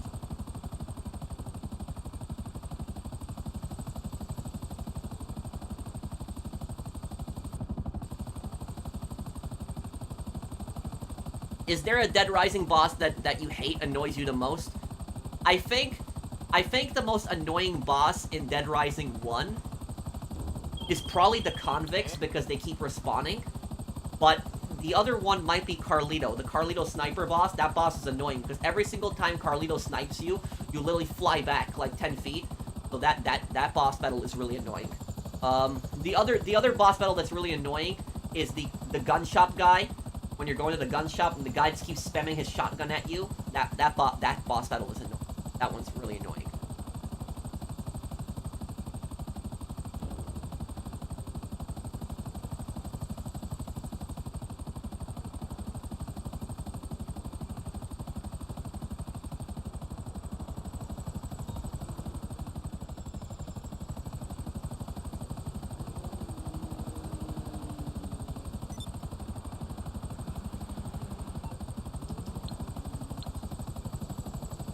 Go to his next business here.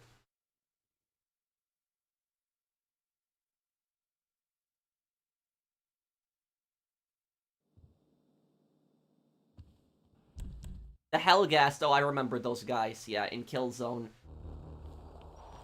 The Hellgast are kind of, the Hellgast, you kind of feel bad for them to an extent because they were abandoned on that planet and they just mutated.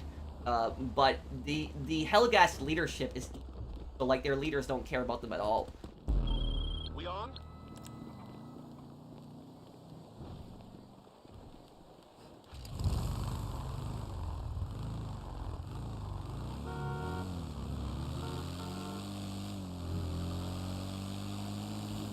Oh, it's 4.5 miles away.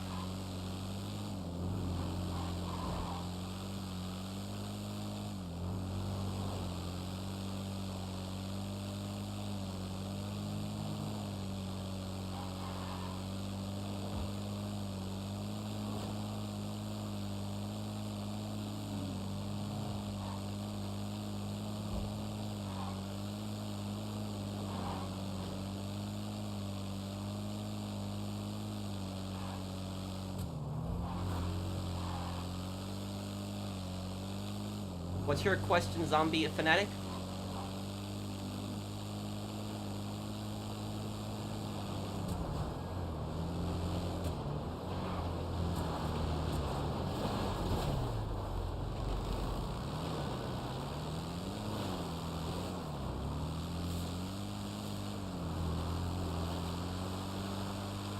Top 5 games of 2006. Dead Rising. Scarface. Oblivion. What else came out in 2006? Vice City Stories.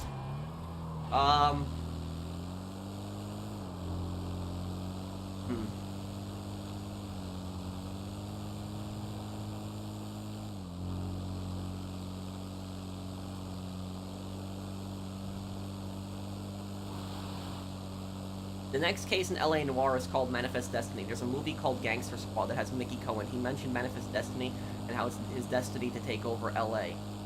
Thank you, Bunny, for the super chat.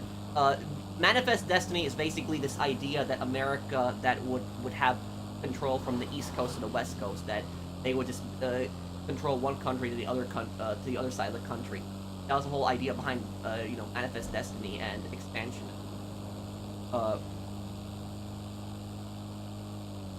Those who are offended are a massive minority but have infested companies. Eventually these companies will lose money and stop listening to them. I don't know. I don't know, because sometimes these companies even do like really dumb things when it costs them more money and they still, cave into pressure. Thank you, Nick, for the super chat.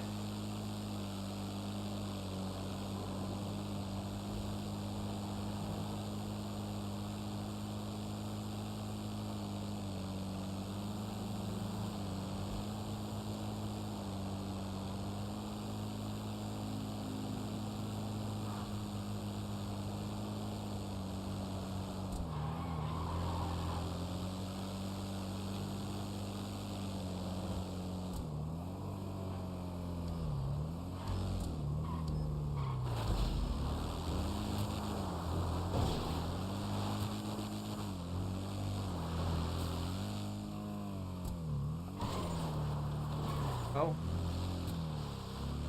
Yeah, this Damon bike is definitely one of my favorite motorcycles. Thank you. Nick was a great character in Dead Rising 3.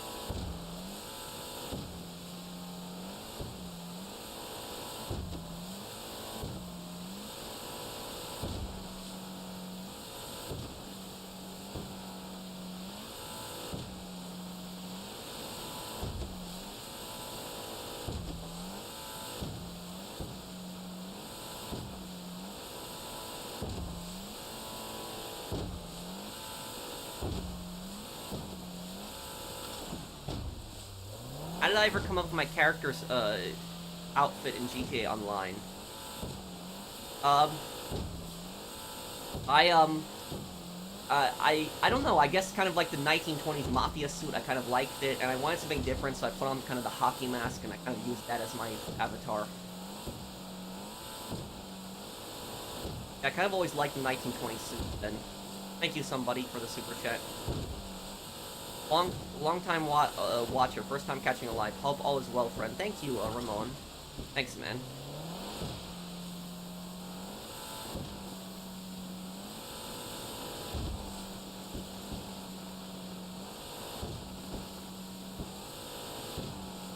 No, I don't live in the Bronx. I don't even live in New York City.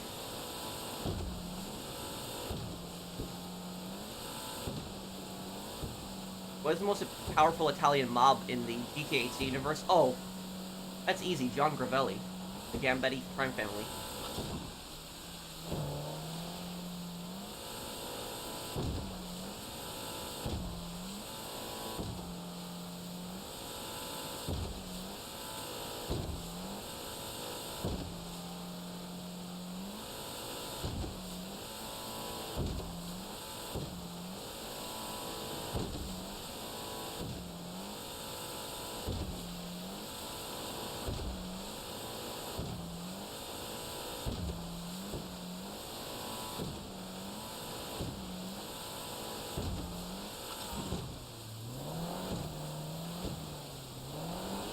I like that you stream good content without constantly asking for donations. Thank you, man.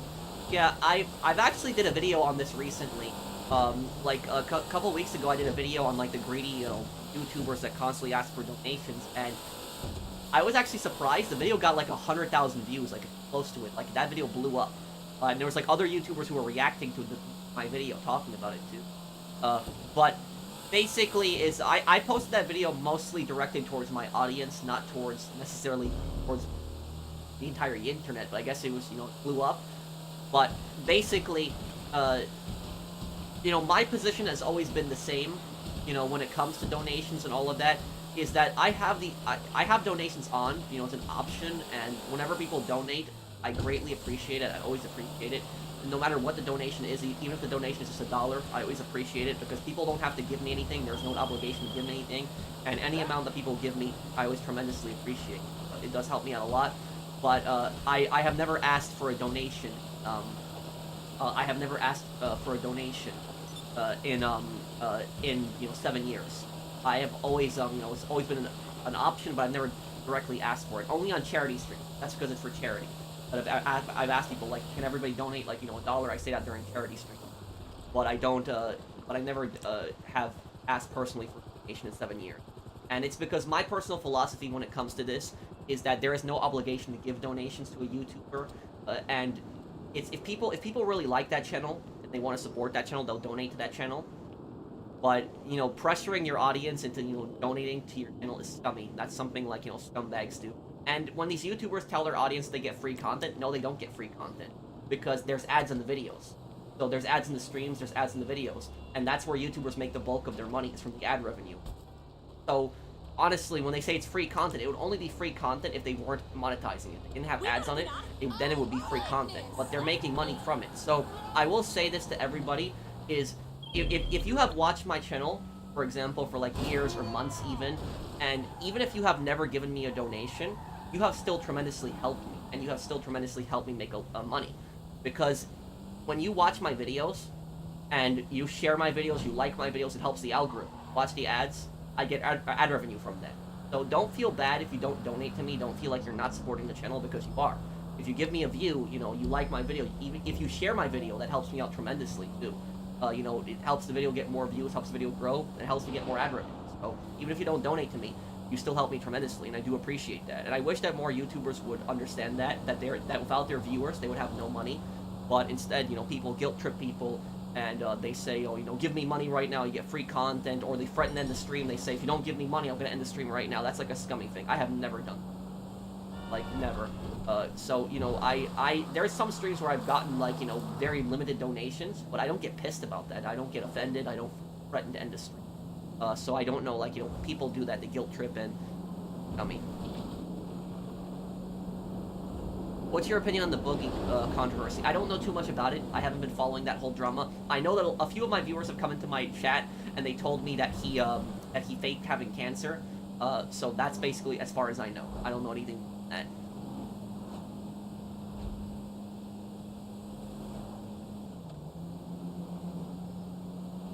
And look, I will tell you something, is these YouTubers who, like, guilt trip their audience into making money, or donating to them, is these YouTubers who, you know, guilt trip their audience.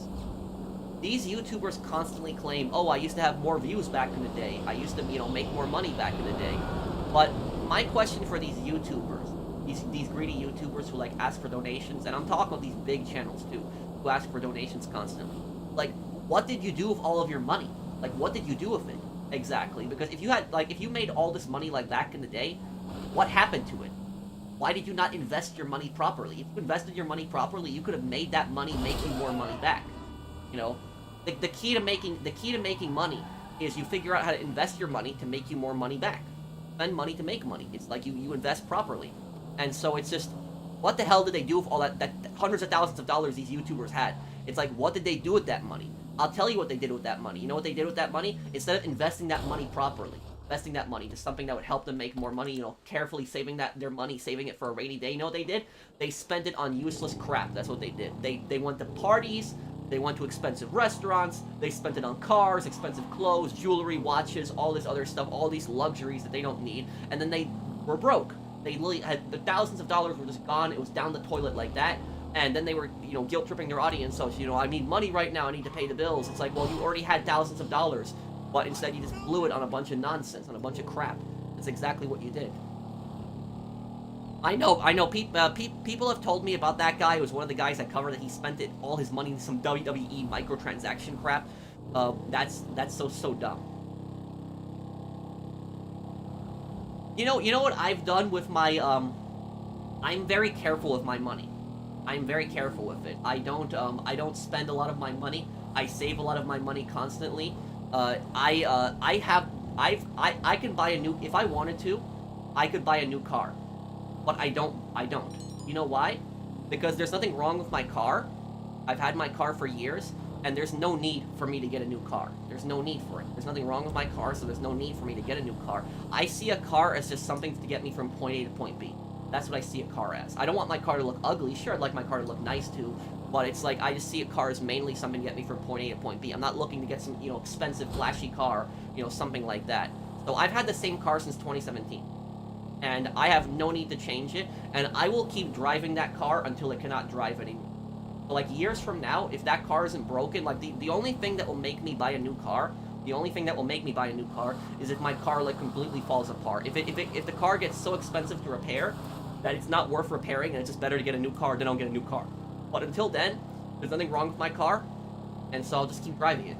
That's basically how I see it, and that's how I manage my money. Is I don't spend my money on dumb crap. I invest my money carefully.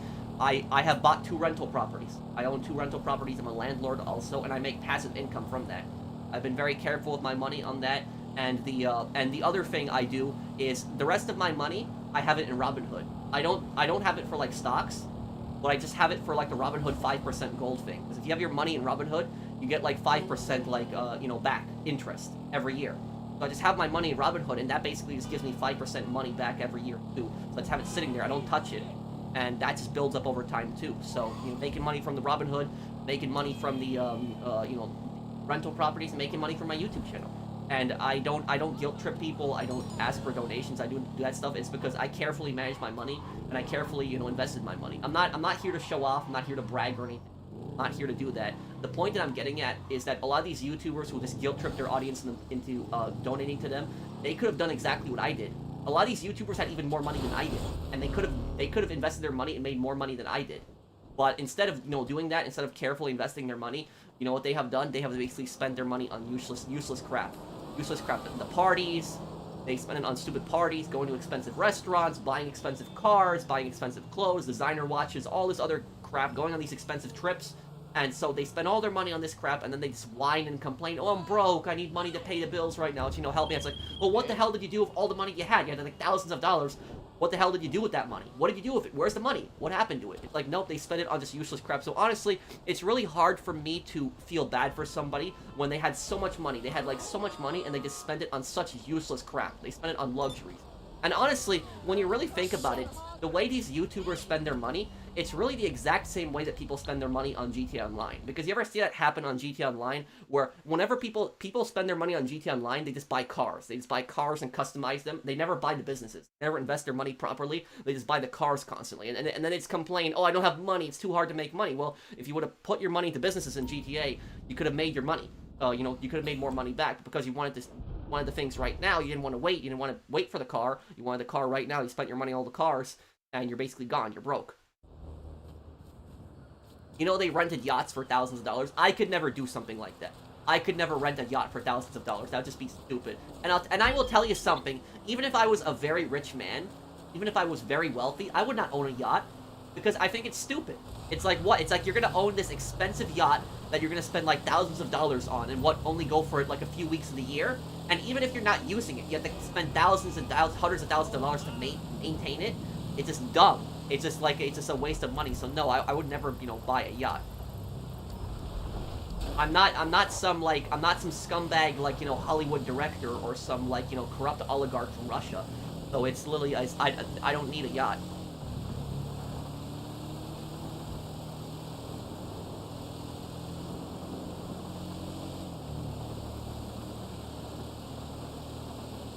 How about a vacation home? A vacation home I wouldn't necessarily mind, because you wouldn't need to put that much money into it. It depends on the property.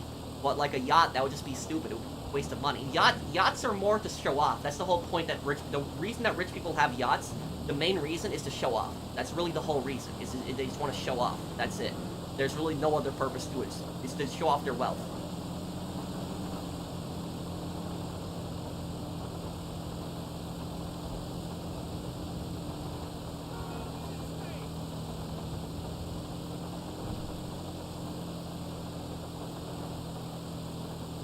you could rent it out. No, I'm not gonna spend thousands of dollars to rent out a yacht for what, a couple weeks. That's stupid. It's like that it's still no. It's a waste of money. You know, what just happened? Wait, what? And I will tell you something, is like I don't even know how much it would cost to rent out a yacht. It would probably be thousands of dollars. But that's thousands of dollars that I could have put towards the groceries. Like, that could have been food for like the entire year. Like, literally. So that's the way I see it. As I look at money and I look at necessities. I look at, you know, what I need, and I will just buy what I need. You know, sometimes I will treat myself, sometimes I'll buy something that I like, but it's not common. It's not a lot. And most of the time, when I spend something on myself, most of the time, it's either a video game or clothes. That's it. And when I do buy clothes, 90% of the time when I buy some expensive piece of clothing, it is for a YouTube video. It's for my cosplay. Like, that really is, I really don't, you know, spend my money on much stuff. I tend to save my money. So that's pretty much, you know, it. No, I mean, like, rent your yacht to other people. Oh, no. I will tell you something is, if you rent this is exactly the reason why I don't do Airbnb. Like people have asked me, like, why don't you, like, you know, rent out your homes for like a week, like, you know, right? Like, rent out, like, because people have come to my channel and they told me that, like, instead of renting out to like tenants for like a year, why don't you, like, you know, rent out like a, you know, a property for like a week or like, you know, 2 weeks, you know, stuff like that. The reason I don't do that, and it's the same reason for a yacht, is because if you are renting out like a property for like a year, like a lease, for example, then I know what to expect at least. Like, you know, I'm gonna at least know the tenants. I know what to expect for a year from them. I might make less money, but if you are doing like an Airbnb, is you are gonna have different people every single, like, you know, week. So you're gonna constantly have different people coming into the unit. You're gonna have to constantly clean it up, and also it's that people are gonna be stupid. People are stupid when you're dealing with that many people. I could imagine that, like, one time I rent out like a property, right? And then some like drunk college kids come in for like spring break, and then they completely trash the place. So I could imagine something like that. I could totally imagine that happening. So that's pretty much why and that's also why I would never own a yacht, even if it's a yacht to rent out. It's because you're gonna have idiots. You're gonna have dumb people that are gonna come on the yacht and they're gonna, you know, do dumb crap. They're gonna get drunk. You know, they're gonna, you know, damage the property. They're gonna mess things up, and so that's pretty much it.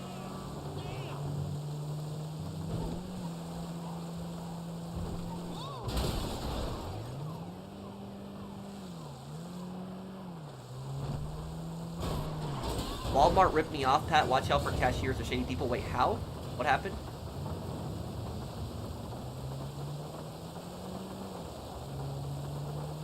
Bro, doesn't these guilt trip YouTubers seem to be narcissists? A lot of them are, yeah.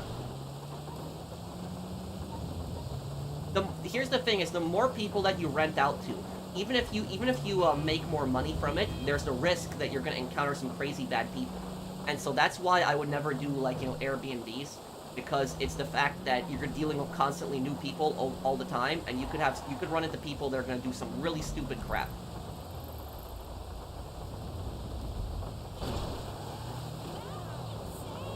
I actually know a friend who did Airbnb, and they always did something to the house, like trash it. Exactly what I'm getting at.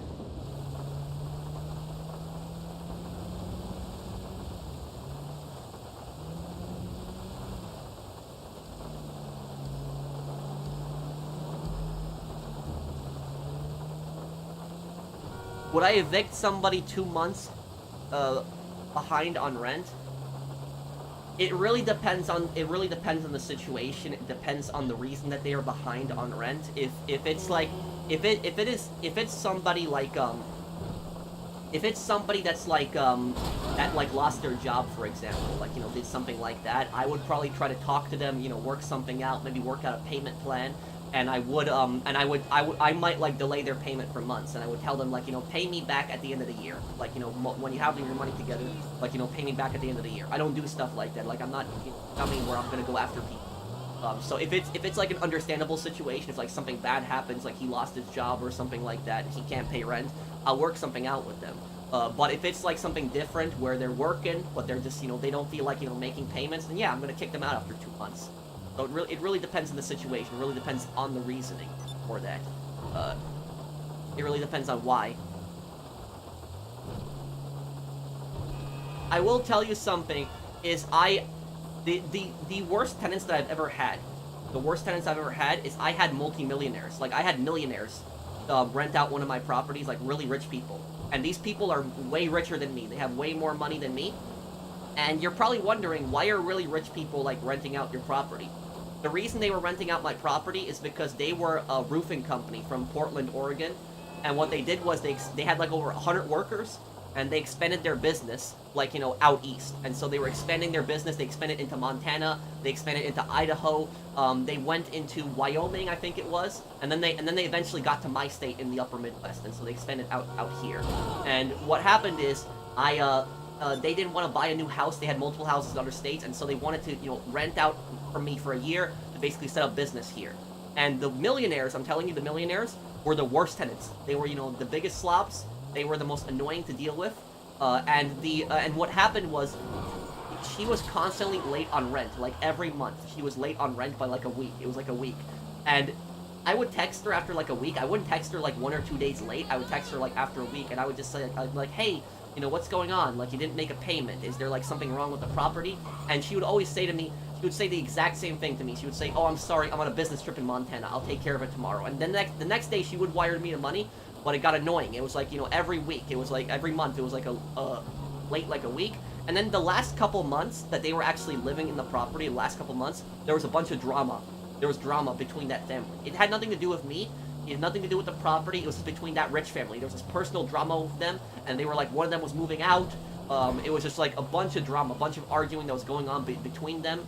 And what happened was they were trying to get me involved as the landlord. And I was basically like, guys, I'm a small landlord here. I just run a business. You know, I am not your therapist. I'm not your family therapist. I don't deal with stuff like this. If something is broken in the house, I will fix it. I will have a handyman come over and I'll fix it. But I am not here to resolve your family drama. I am not here to do something like that. But there's this annoying rich people who were constantly trying to get me involved in that crap. They tried to get me involved in that drama. They wanted me to take sides in that, and I said, no, I'm not doing this crap. I'm not dealing with this. So it literally is they were the worst tenants that I ever had. They were the worst ones.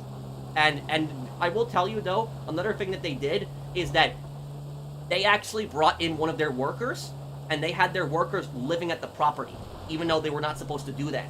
They gave him a room to live in the property, and they were charging him rent in the house to live there. They were not supposed to do that. And I remember she asked me if it was like a friend of hers could like stay at the unit like for like a month or two. She told me that, and I said that's fine.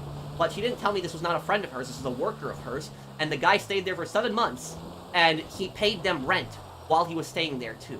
And I was pissed. I was annoyed about this. And you're probably wondering how I found out about this. The worker was the one who called me. He called me and told me about it. So he found my phone number. He found my phone number through the county records. And he called me and he informed me about the drama that was going on at the house and told me about everything that's going on there. And just a bunch of the crap that's going on. And then I contacted them and I'm like, hey, you know, what's going on exactly?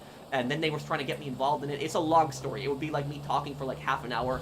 But it was just a bunch of BS that I had to deal with. And the thing is though, is when they moved out, I probably could have sued them if I wanted to. I could have taken them to some kind of claims court for, you know, that. But I decided not to.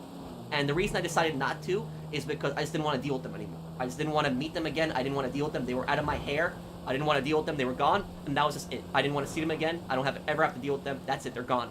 So these were like, you know, rich people, like multi-millionaires that were like, you know, doing this stuff. So literally is don't think that it's just like, you know, poor tenants. That people think that it's just some poor tenant that's going to be a problem. But I've rented out to working class people, and the working class people are always the best people. Always the best people, always the most reliable people. But it was the rich people that were actually the most annoying tenants that I've had.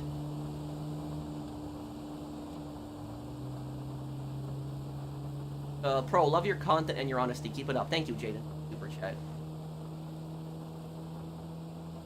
What do you think of content creators that promote a rich lifestyle to sell their courses, especially the courses that give general advice from Google? That's BS. Whenever I see anybody saying, like, you know, buy my course right now, it's like, you know, buy this and, you know, get rich quickly, is, you know, those people would be selling thousands of those courses, like, you know, way more if they were that successful. So, and I will honestly, whenever people come to my channel, and they ask me, like, questions about rental properties. People come to my channel and they ask me about things to do and not do with rental properties. I don't tell them, like, you know, give me a donation and I'll tell you, you know, how to do that. Like, I always answer questions.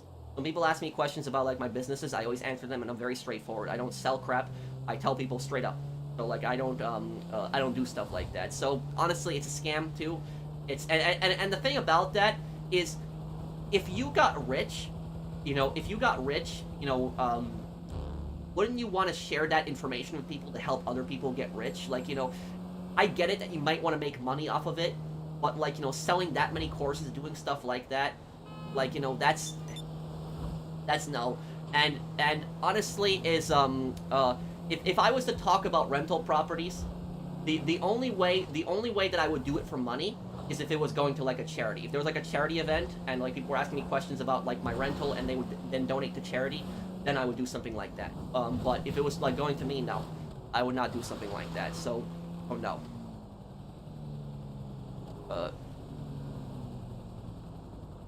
Thank you, Eddie, and thank you, Jaden, for these bets.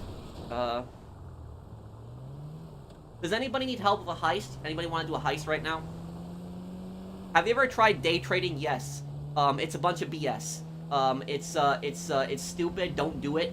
It's, honestly, what day traders won't tell you is that they are the biggest gamblers. Day traders are the biggest gamblers because they buy a stock early in the morning, and they're hoping that before the stock market closes that day, that they will be able to resell that stock in that exact same day. And usually, this does not happen well. What a lot of these day traders do is they buy penny stocks, which are like the really small, valued stocks.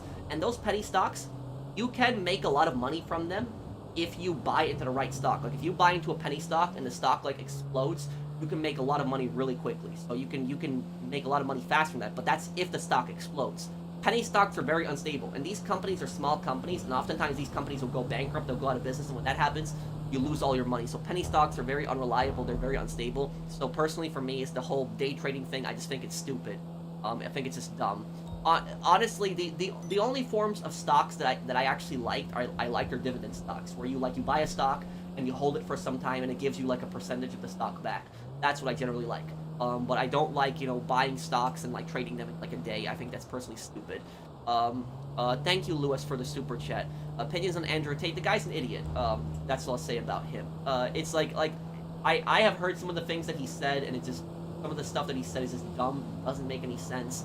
And I think that there's like a lot of people out there that are just, that follow him around and they defend him on every single thing he does, and they're saying, oh, well, he hasn't been found guilty yet, where you should wait for the trial too.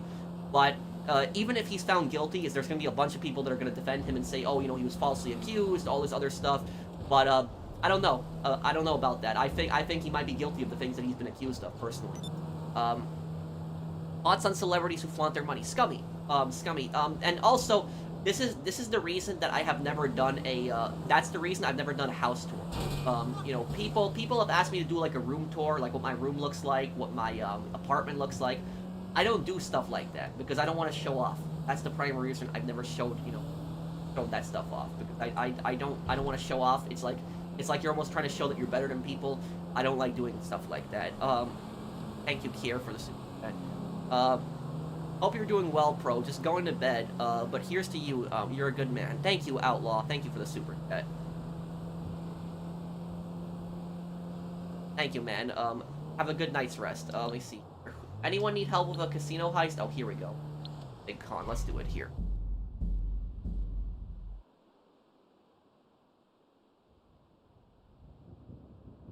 Well, I thought Micah was a scumbag from the first time I saw him. I didn't expect him to betray Arthur, but I thought he was a scumbag from the start.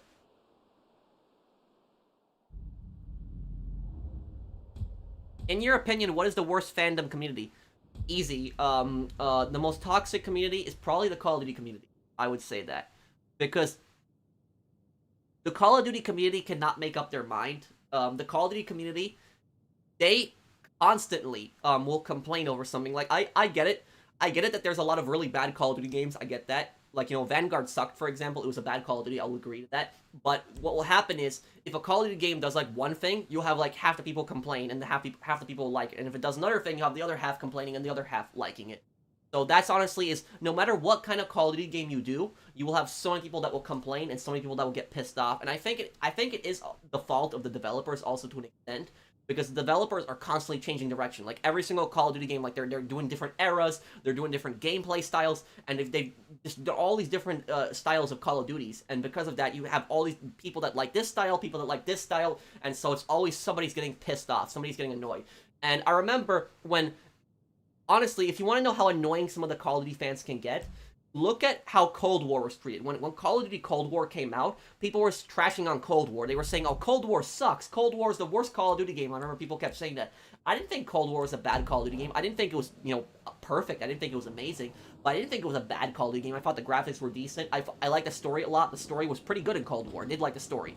And so then when Vanguard came out, all those people were saying, oh, Vanguard is now the worst Call of Duty game ever. Vanguard sucks. And they were saying, oh, Cold War is so much better than this. It's like, well, you guys are just hating on Cold War so much, and now you're getting all pissed at Vanguard. So that's what I'll say about Call of Duty. Is Call of Duty, I would say, probably the most toxic out there out of all the video games that I've seen, because people cannot make up their mind on what they want.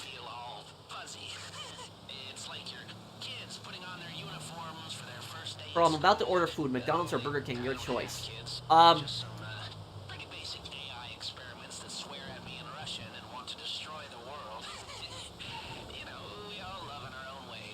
think that McDonald's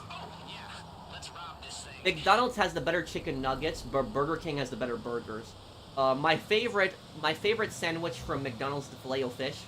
My favorite sandwich from Burger King is the Whopper. I think the French fries are better at McDonald's. And the shakes are pretty much the same. The shakes, I didn't really notice any difference between the shakes for McDonald's and Burger King.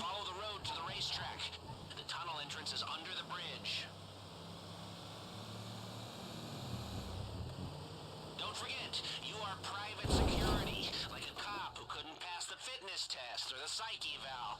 Look like you're really getting off on the power. What do you mean, Gunner?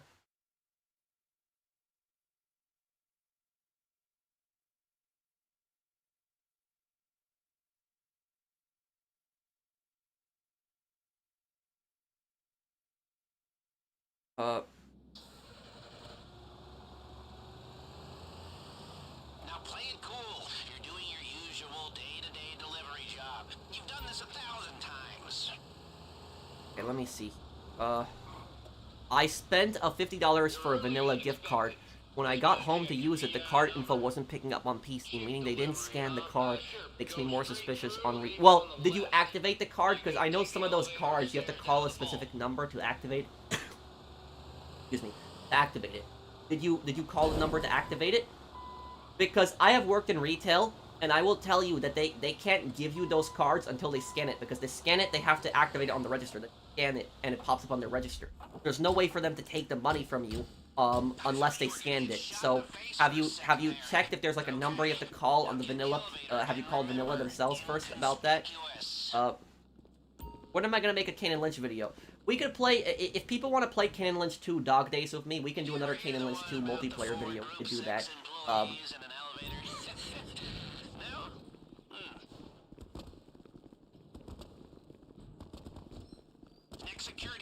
Bro, do I cook? Sometimes. Howdy.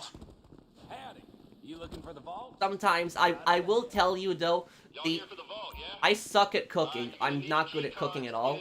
The only food that I've gotten really good at cooking is Mexican. Mexican food I've gotten pretty good at cooking. But everything else I generally suck at. So Mexican food is probably the only food that I really know. But a lot of other foods I'm generally not that good at cooking. I don't eat a bunch of fast food, by the way. What I do is I eat like sometimes I'll order HelloFresh, or I'll order like Factor, which is like homemade meals, which all you gotta do is basically just put them in the microwave, and they are pretty healthy. This isn't like some fast food garbage and it's fresh. So that's There'll be a guard there to meet you. Oh, you're here. Why didn't they say something? Man, they never tell me nothing. I'll get it open for you.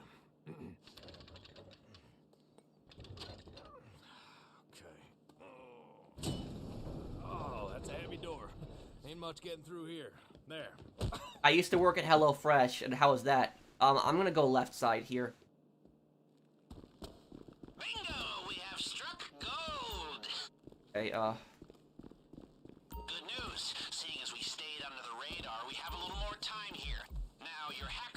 security sensors while you're in the vault, but only for a while. If the system goes quiet for too long, it triggers the alarm as a failsafe. And, did I mention that if the alarm goes off in here, they'll flood the place with nerve agent? No? Okay, well, I'm mentioning it now. If you're making good time in there, try getting into some of the lockboxes.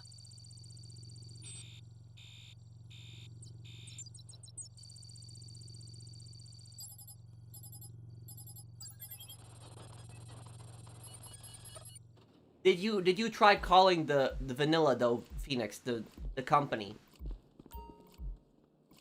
Lots of Mr. Krabs and Plankton rivalry.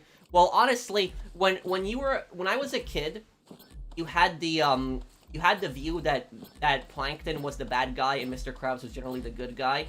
But both of them are bad guys. Both of them are not good people.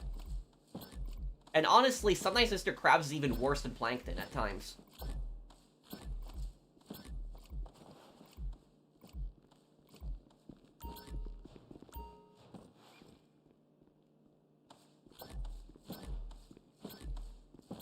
You think there are too many guns to Watch Dogs 1? No, a game can never have enough guns. More guns, the more diversity in the game, too. More gameplay opportunities.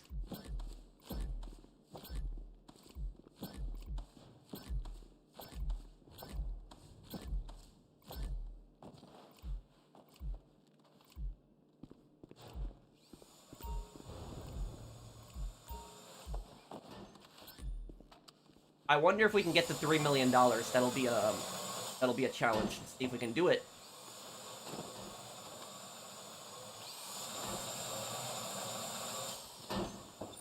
Somebody has to get H. Somebody has to get H.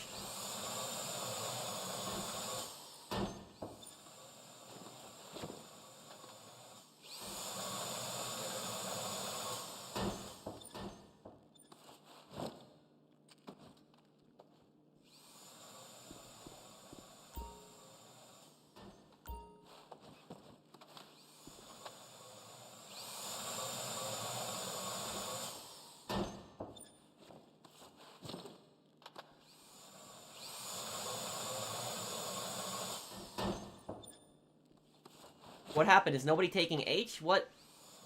40 seconds.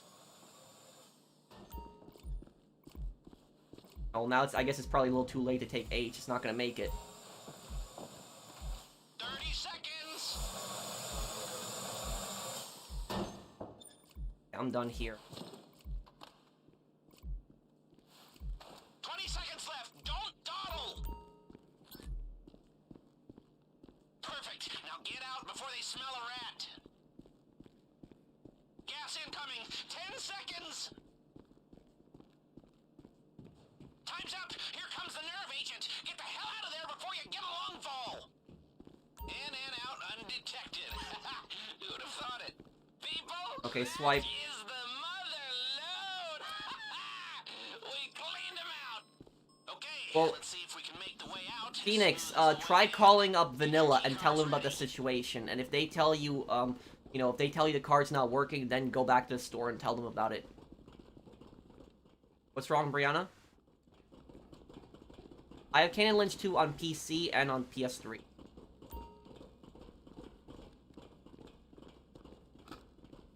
Is Lucky Quinn gonna be in the top 10 most evil characters in crime games? Yeah, I could probably put him on there. Stay calm. Back the way you came through the checkpoint. Nothing to see here. Back the way we came is too risky now that you're carrying the loot. Let's fall back to the rear door. Y'all done in here? Hey, listen. That fella on the vault door? How'd he look? Let's get in the elevator. Double strength laxative in his coffee. He'll be shit. Get in the cargo elevator and use your key card. Play it cool.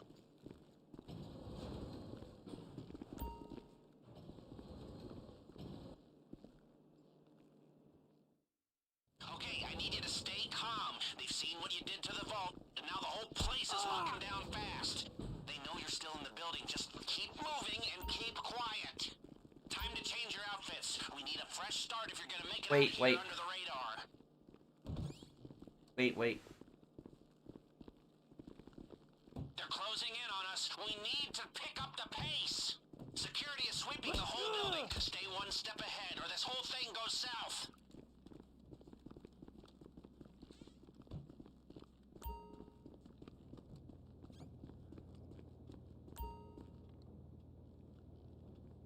As long as you stay calm, those outfits should get you from here to the exit. The cops aren't letting anybody through the perimeter, so you'll have to do that the old-fashioned way. Good job, Let's get out right officers. here. It's about time you showed up. As long as you're in the casino, that outfit's a free pass. Slip out the side door and try not to act out of character. Any longer videos coming up on the retail video? I probably want to do a video thanking everybody for helping me achieve my dream. I recently hit 1,100,000 subscribers, and for me, I think I've achieved you know, all of my dreams personally. Is you know, I'm very happy at 1,100,000 subscribers. You know, I'm not that type of like crazy person where I need 2 million or something like that. I'm happy with the, you know, amount of subscribers I have. I'm happy with the views that I have. You know, I'm happy with my rental properties too. So, you know, things have been just going really good for me lately. I want to thank everybody for the support, and you guys have helped me achieve my dreams. This way. The only thing that matters is making it to your ride. Now, don't let them see you leaving. Remember, they know the vault's been hit, but they don't know who you are or where you are. They have patrols sweeping the whole place, and all the civilians have been evacuated. So if they see you, they'll know it's you. So just stay out of their way, keep your cool, and get to the buyer. The driver has the getaway car in position. I've pinged you the GPS. Get to the buyer, don't bring the cops, and we're home free.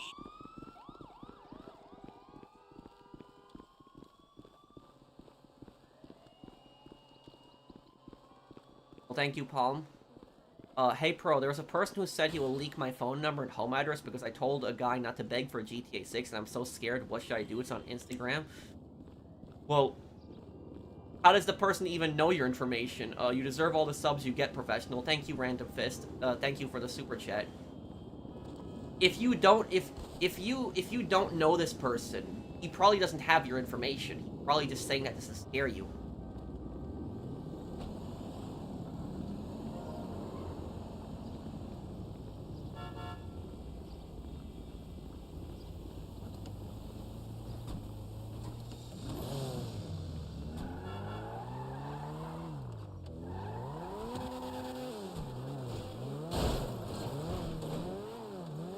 No, I've never played a Soulsborne game.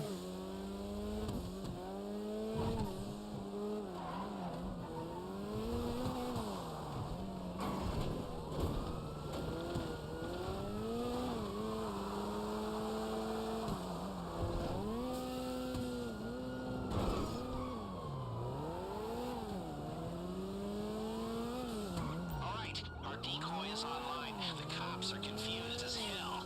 Don't get seen near him, or the cops will figure out what we're doing. I've pinged your GPS for this tracker.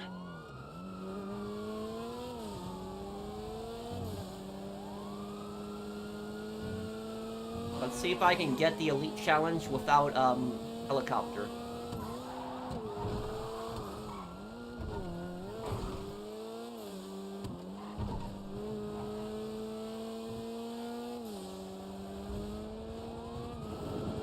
Just got word from the decoy. We don't have long before they have to tap out. Make the most of it.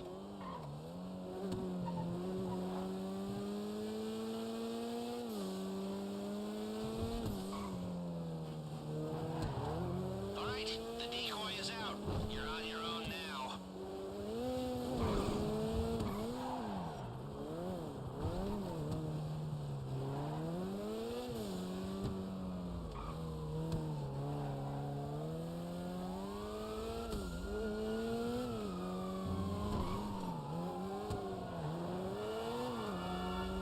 Go left here quickly.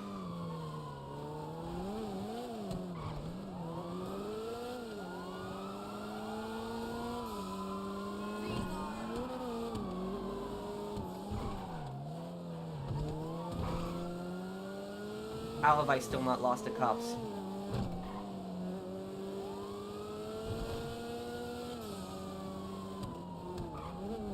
If the buyer hears There we so go. much as a siren, this whole thing goes up in smoke. You see, guys, that's how you lose the cops without the sewer. Would be sweet. Driving like that. Liberating a large Gotten pretty good at the driving. From private equity. That's something even the IRS has trouble doing.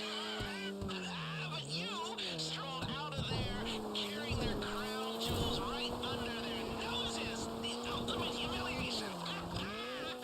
Oh, I've taken a whole lot of scores, but none of them has been sweeter than this.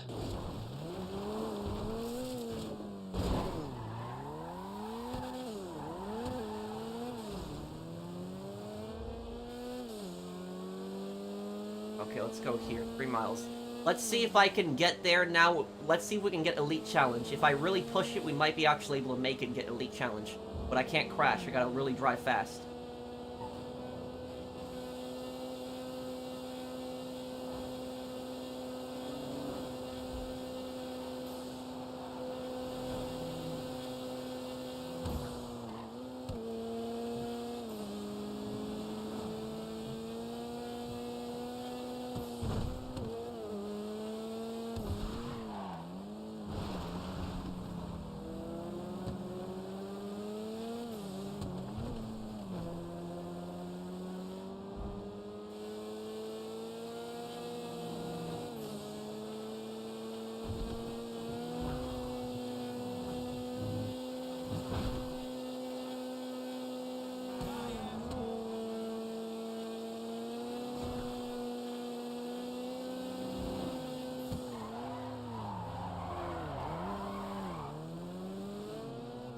Well, not at the moment right now. I don't have any plans for any money guides. I have more plans for lore videos.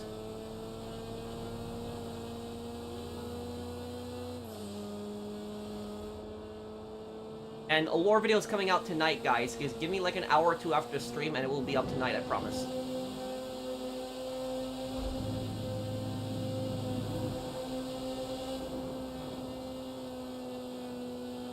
Okay, I think I made pretty good time on this. I drove like crazy to lose the cops as fast as possible.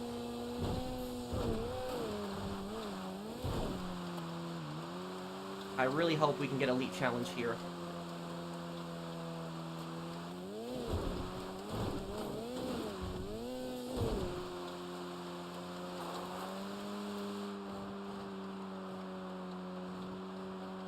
See if I,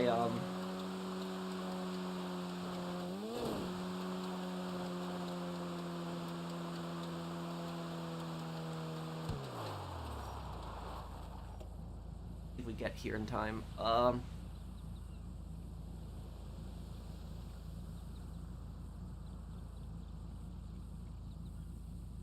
What are your thoughts on the Hessians' role in the American Revolutionary War? Why did they get vilified so badly by the Patriots? You mean the German soldiers that were in the Revolutionary War? The Hessians themselves were not necessarily mercenaries. It was more the leaders of the Hessians were mercenaries. If that makes sense. So I'll answer this in just 1 second. Let me hear it.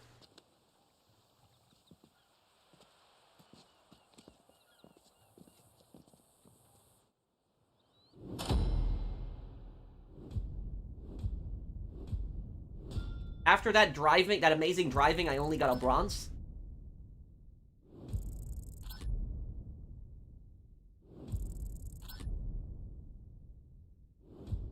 Ah. Well, regardless, it was still, I still got really good time on this. So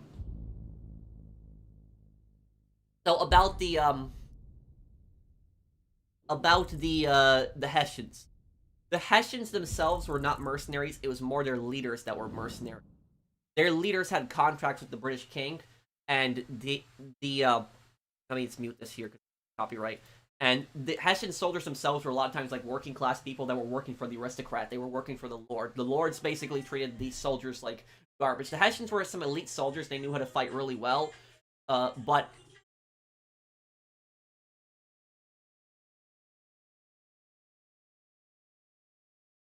a lot of Americans that actually have German ancestry. If you actually look at your ancestry and you look at your ancestry, if you're German, the German American, and your ancestry goes back more than 200 years, chances are your ancestor was actually probably one of the Hessian soldiers that actually stayed in America after the Revolutionary War. A lot of the Hessians actually ended up changing sides. They actually went to the Patriot side. But the reason that the Hessians were so vilified was because the primary reason was because they were foreign soldiers that were brought into America to basically put the American Revolution down. That is the primary reason they were hated so much, because of that.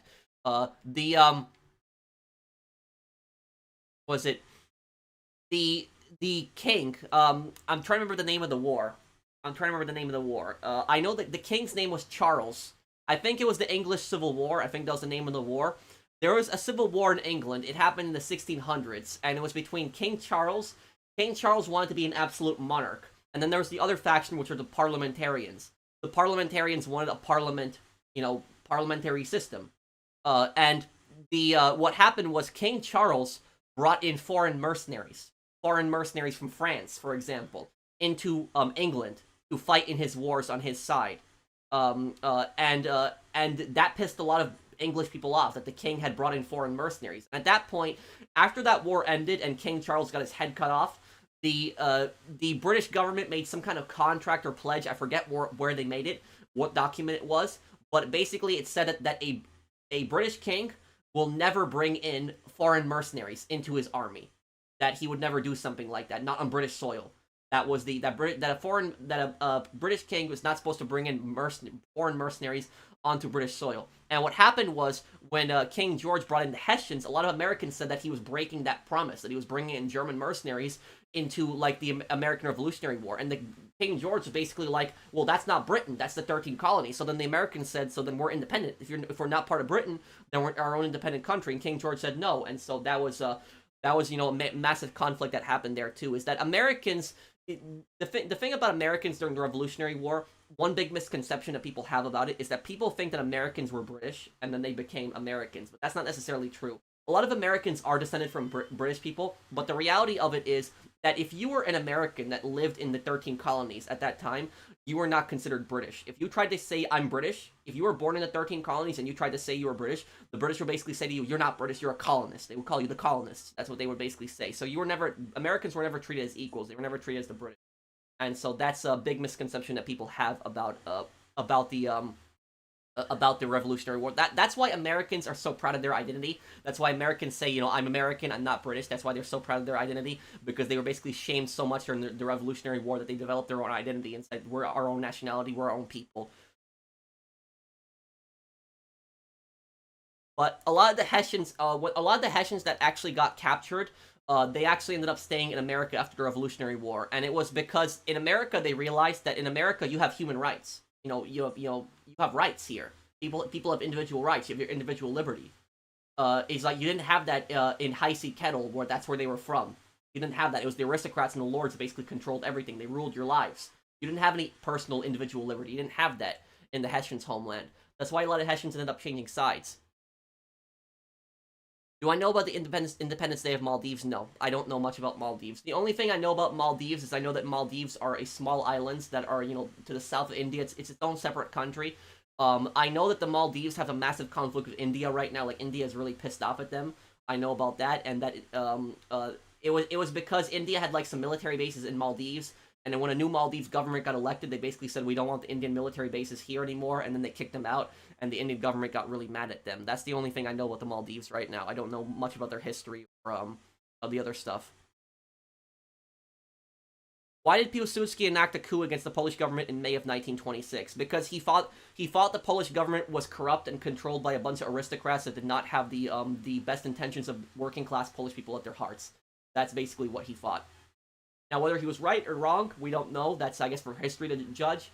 But that's basically what it was. Here's the thing: is Piłsudski came from an aristocratic family. He came from a really rich family, but he hated rich people. So it's like kind of ironic. He was from a very rich family, but he absolutely hated rich people. He absolutely hated aristocrats. He was always more sympathetic towards working class people. And so he hated the entitlement that a lot of rich people had, the entitlement that a lot of aristocrats had. Piłsudski really hated aristocrats. He really had no toleration for them. Is that your Cole Phelps outfit? Well, it's part of it. I don't have the vest underneath here, the hat. It's only the suit. Hi. I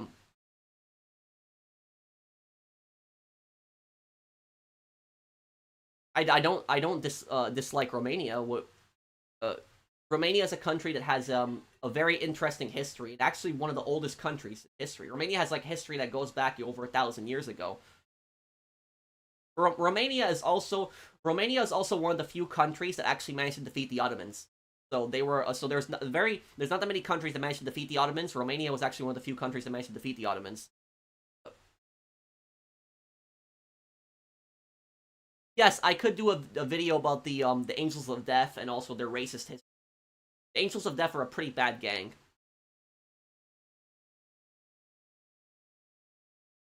Well, that's fine. I'm kind of like you, Phoenix. Is I don't buy a new phone for years. I got the new iPhone last year, and that was like my upgrade in like what 4 years. So it was so I only upgrade my phone like every 4 or 5 years. So this phone is gonna last me for like another probably 5 years. I'll probably change it at that point, something better. Okay, I'll see you, Brianna. The perk system in Fallout 4, it seems really complicated. I guess it's a little better than Fallout 3, but I will do a video on the Angels of Death and their dark history. I'll do a video on that one day.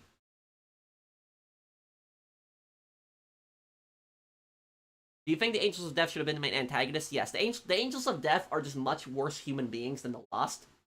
I'm not saying the Lost are necessarily great people, but the Angels of Death are white supremacists. That's what a lot of people don't know about them. They are pretty much a neo-Nazi gang. A lot of people don't know that because in the story in GTA, in the Lost and Damned, they really don't cover that much. But the Angels of Death are a white supremacist gang. If you watch the news reports on them, it talks about that. And if you go on their website in GTA 4, their website in GTA 4 is full of just white supremacist propaganda. So the Angels of Death are just much worse people than the Lost. Do you think the Italians admitted their war crimes during World War II? I don't know. I actually don't know too much about that. I know that Germany has admitted fully to their war crimes during World War II. I don't know about Italy though. I don't know about that. I don't know their about Italy's modern history relating to that too much if they have. Italy's worst war crimes that they committed were actually during the invasion of Ethiopia. Mussolini used chemical weapons on the Ethiopians. That was some of the worst crimes that the Italians did. But that was in 1937, I think. But it's still technically part of World War II because it was the billet to World War II. But the Italians did do some horrible things in their colonies. How evil was Mussolini? Mussolini was a very ruthless guy. Mussolini was not as evil as Hitler. He was still a pretty bad guy. Like, for example, Mussolini did not believe in the whole Aryan race ideology that Hitler had. He didn't believe in that stuff. But he was still a pretty ruthless dictator. He had his enemies killed. He invaded Greece. He invaded Albania. He invaded Ethiopia. He had tons of people killed. So he might not have been as evil as Hitler, but he was still a pretty ruthless and evil guy.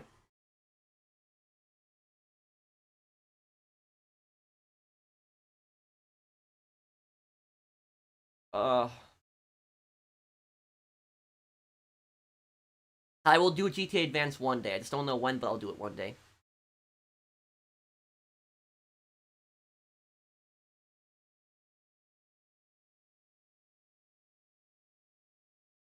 Would you say that King George III and the Loyalists were worse than the Confederacy?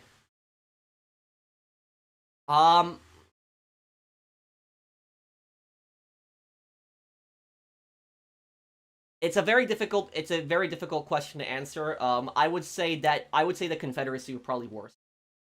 Because ultimately the Confederacy was seceding primarily so that they could keep people as slaves. They wanted to own human beings as property. That was their primary reason for their aggression in the Civil War. But King George was ruthless and a really bad guy too. But yeah, I wouldn't say that it was yeah, in Britain yeah, I would say the Confederacy is probably worse than King George. Yeah, probably what I would say. What happened to the Ottoman Empire? It collapsed after World War One. Thank you, Waltz Money. One common thing about Hitler, Mussolini, and Stalin: they all grew up in poverty in their childhoods. Yes, and yeah, I would say that it was I don't know what Mussolini's childhood was like. I know that Stalin and Hitler had a messed up childhood. I know that, but you also have to remember is there are plenty of people that have messed up childhoods and they still are decent human beings.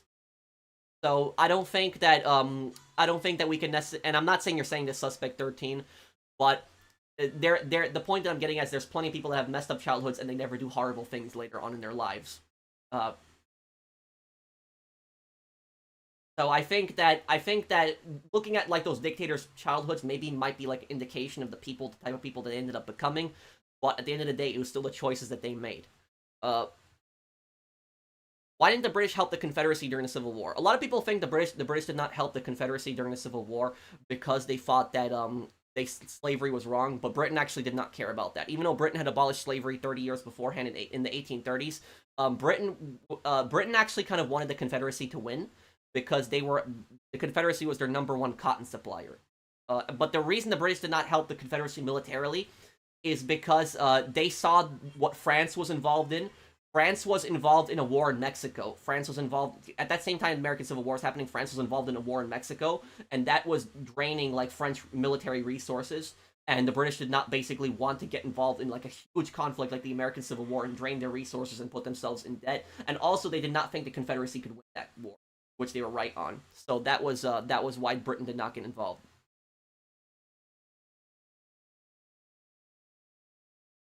Bro, I got a silent and sneaky ready. Can we friend on PSN? I'm gonna go right now and get some food, mini gamer. But what I can do is I promise you that I can add you, and I can help you with your heist tomorrow, or I can help you with your heist next week on stream. I promise you that. So if that's okay, because I just haven't eaten all day, and so I'm just really hungry right now. But I do promise I can help you with your heist either tomorrow, off stream, or I can help you, on the next stream. Uh, uh. I have a plan. Just one more big counteroffensive, and we'll turn this war around. Have some. Well, the thing is though is that Hitler did not believe that he could still win the war until like the last week of before he killed himself. Like it was when Steiner's attack failed that he realized that it was over. Like he was in complete denial on the military situation that Germany was in. He thought that Germany could still win. Next week works. My PSN is the same as my YouTube user. Okay. Okay, mini gamer. I will send you a friend request, but probably later tonight. So just check in a couple hours, but you should get it from me. And let me see. Oh, and oh, I missed a super chat. I'm sorry. Rank every Rockstar video game from worst to best. I haven't played every Rockstar game, but the games that I've played personally, the worst Rockstar game of all time. Maybe the definitive edition of GTA's, because they technically it's Grove Street Games, but it's still under a Rockstar logo. It's still technically a Rockstar game. So maybe the definitive editions. The next one after that would probably be maybe GTA 3. GTA 3 is still a great game, but doesn't have as many of the features as the other ones. It would be hard. Maybe I'll make like a tier list one day. I think the best GTA game of all time is GTA 4. I think that's Rockstar's best game of all time is GTA 4.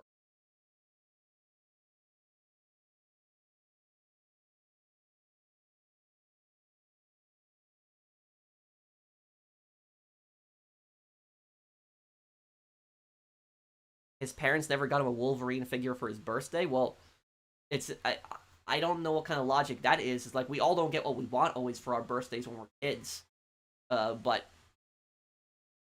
have a good stream and great night. Thank you, Tyler Boy. Thanks, man. Thank you for sponsoring my channel for nearly a year. Thanks, man.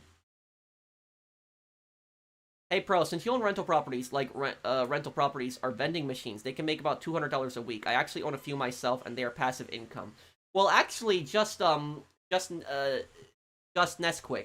I was actually thinking about that. I was actually thinking about buying vending machines and actually using them. But let me ask you this about them: how did you find the locations for the vending machines? How did you find those? And do you pay the people a cut at the business that you place it at? How did you do that? That's what I'm curious on. Do you know that Mussolini was a socialist before he became a fascist? He also served in the Italian army during World War I as a Bersagliere. He was a corporal, I think. Yes, and he actually got kicked out of the Socialist Party for his support of World War I. What's in the mystery fridge tonight? I'm not sure. Maybe I'll make a frozen pizza tonight, because I really don't feel like cooking, so I might just make a frozen pizza. I might just take that out of the fridge and just put that in the oven.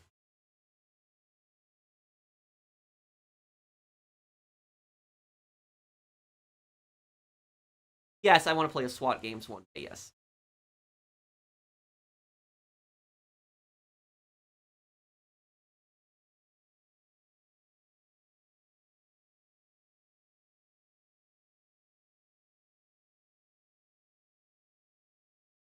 Uh,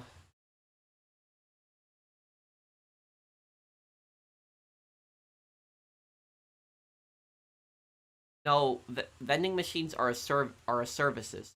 So you should never pay for a location. You can find machines on Facebook Marketplace.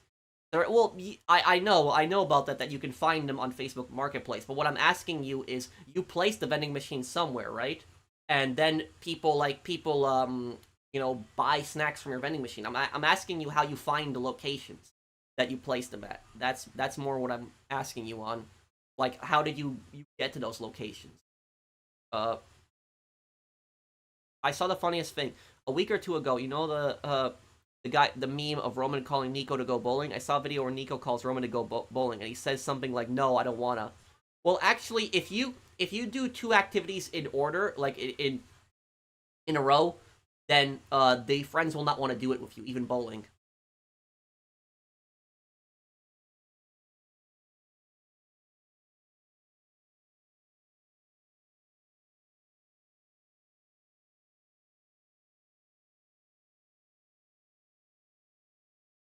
Well, that's kind of similar to GTA 4, where they had like the different gangs, the gang turf wars in the multiplayer Zombie Fanatic.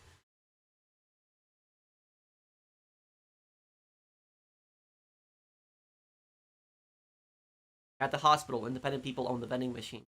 Not even our dietary department owns them, which is something.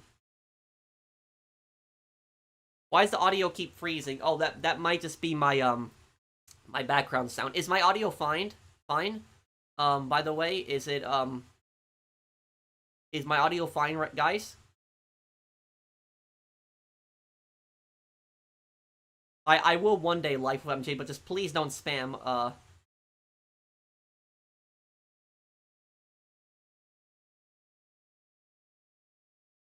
The game sound is off. Oh yeah, I turned off the game volume, right? I did. What keeps freezing? It was Zach.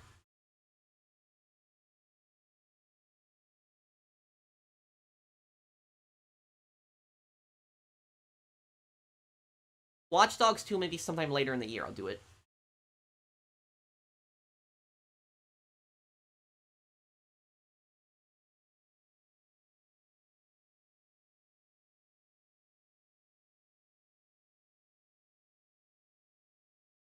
I think after her sister's murder in the first game, that was probably the worst thing she went through.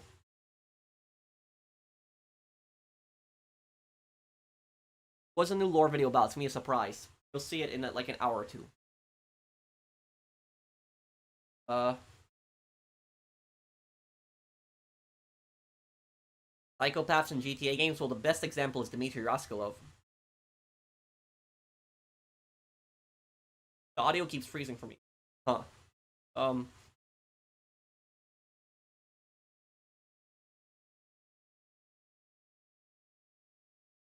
I know Yugoslavia had a king. Yep.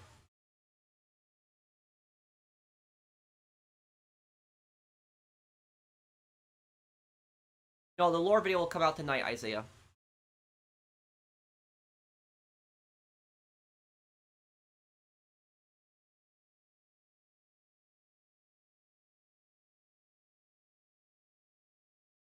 You think the Dutch shouldn't have come back to Indonesia after World War II? I know that 3.5 years of Japanese occupation did more damage than the Dutch in 300 years. Same with the French in Indochina. I will say that literally there is no place for colonies, and those countries really had no business coming back to those countries trying to colonize them after the war.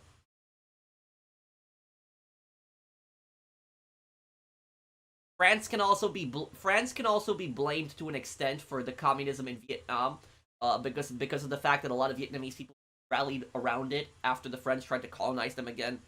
So you could probably blame France for Vietnam falling to communist dictatorship.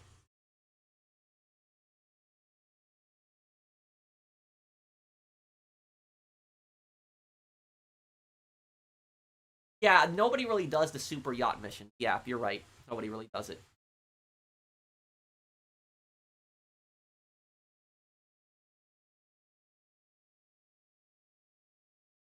My mic keeps glitching. How? Wait, what? Is my mic glitching?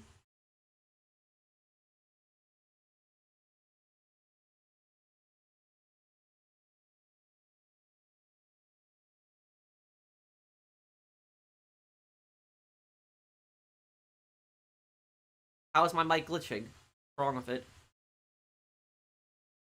Probably from noise suppression.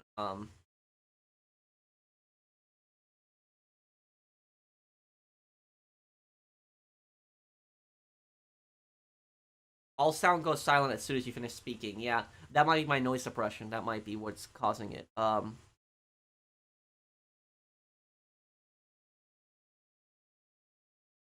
Did just locations to put them are pools, offices, barbers, gyms, or other places you think might do good or need them. But when you place those vending machines though, just that's quick. My question to you is, how do you convince the people that you're placing like vending machines in their business? Do you pay them like a cut, or how does that work exactly? That's one thing I'm really curious about your business, because that's one thing I was always considering, is I was considering getting into the vending machine business too. But it was I was just the one thing I was concerned with is I was concerned that I'd buy a vending machine and then it would just be sitting in like a garage, and I wouldn't have like be able to find anybody that would want me to place it in their business. If I did place it in their business, it wouldn't make that much money back. That's what I was basically about.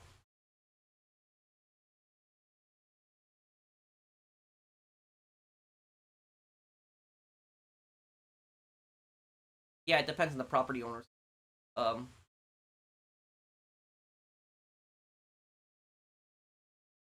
I'm sorry about that beeping, guys. Is the beeping annoying? It's always been happening for years. For years, it's just from the beeping on the mic. I'm sorry. My noise suppression is too strong. You're saying? Okay, I will try to fix it a little bit.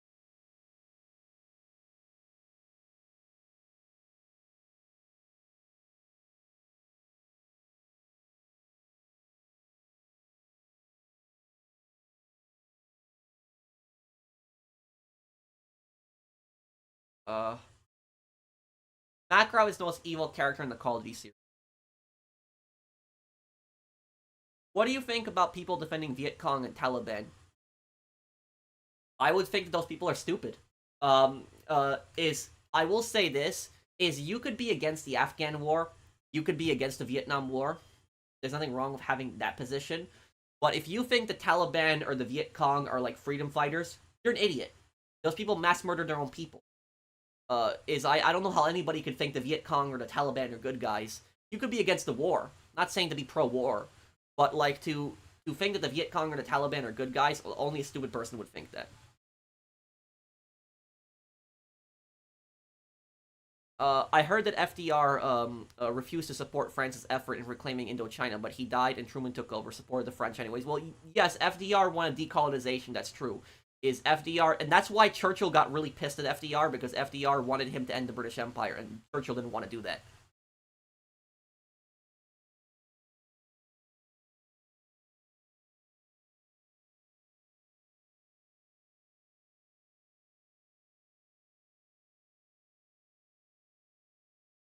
Tell them it's convince their workers for customers, saves people time, like workers or customers, or supply them with snacks. Okay.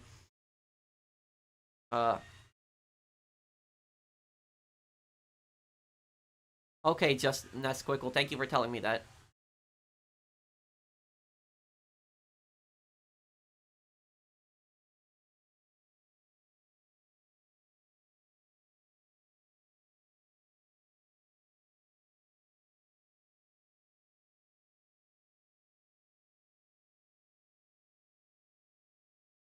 Okay.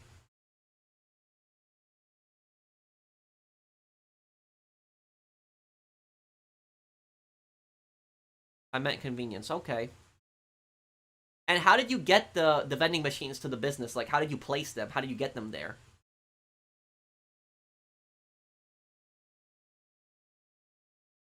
You can't pop my tires. I got bulletproof tires on this bike.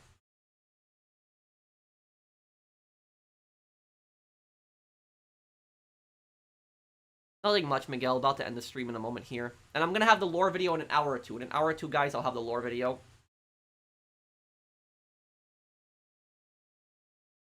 You know something crazy I'll tell you guys? I'll tell you guys something crazy here. That video I put out the other day, the pizza delivery, like me driving like pizzas on like a scooter, it got like a lot of views. It's at almost 50,000 views right now. I'm surprised that video blew up. That video got a lot of views.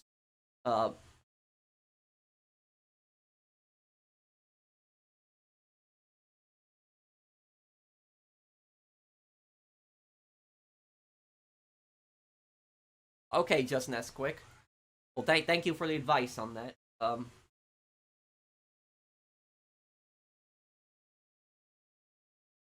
Will you play Far Cry 3 and 4? Well, first, Damien, I would want to play Far Cry 2, which is my favorite Far Cry game. I like Far Cry 2 because of the seriousness of the story. So, I guess we will wrap up the stream here, guys. Thank you guys for watching, and in 1 or 2 hours, I will have the lore video for you guys up. So check out the lore video when it's up. It's going to be a GTA 5 lore video tonight. I promise it'll be an hour or two after the stream. Just give me a little bit, but it'll be tonight. And I think you guys will really enjoy it when it comes out. So thank you guys for watching. I will see you guys on the next one. Take care, everyone. Have a wonderful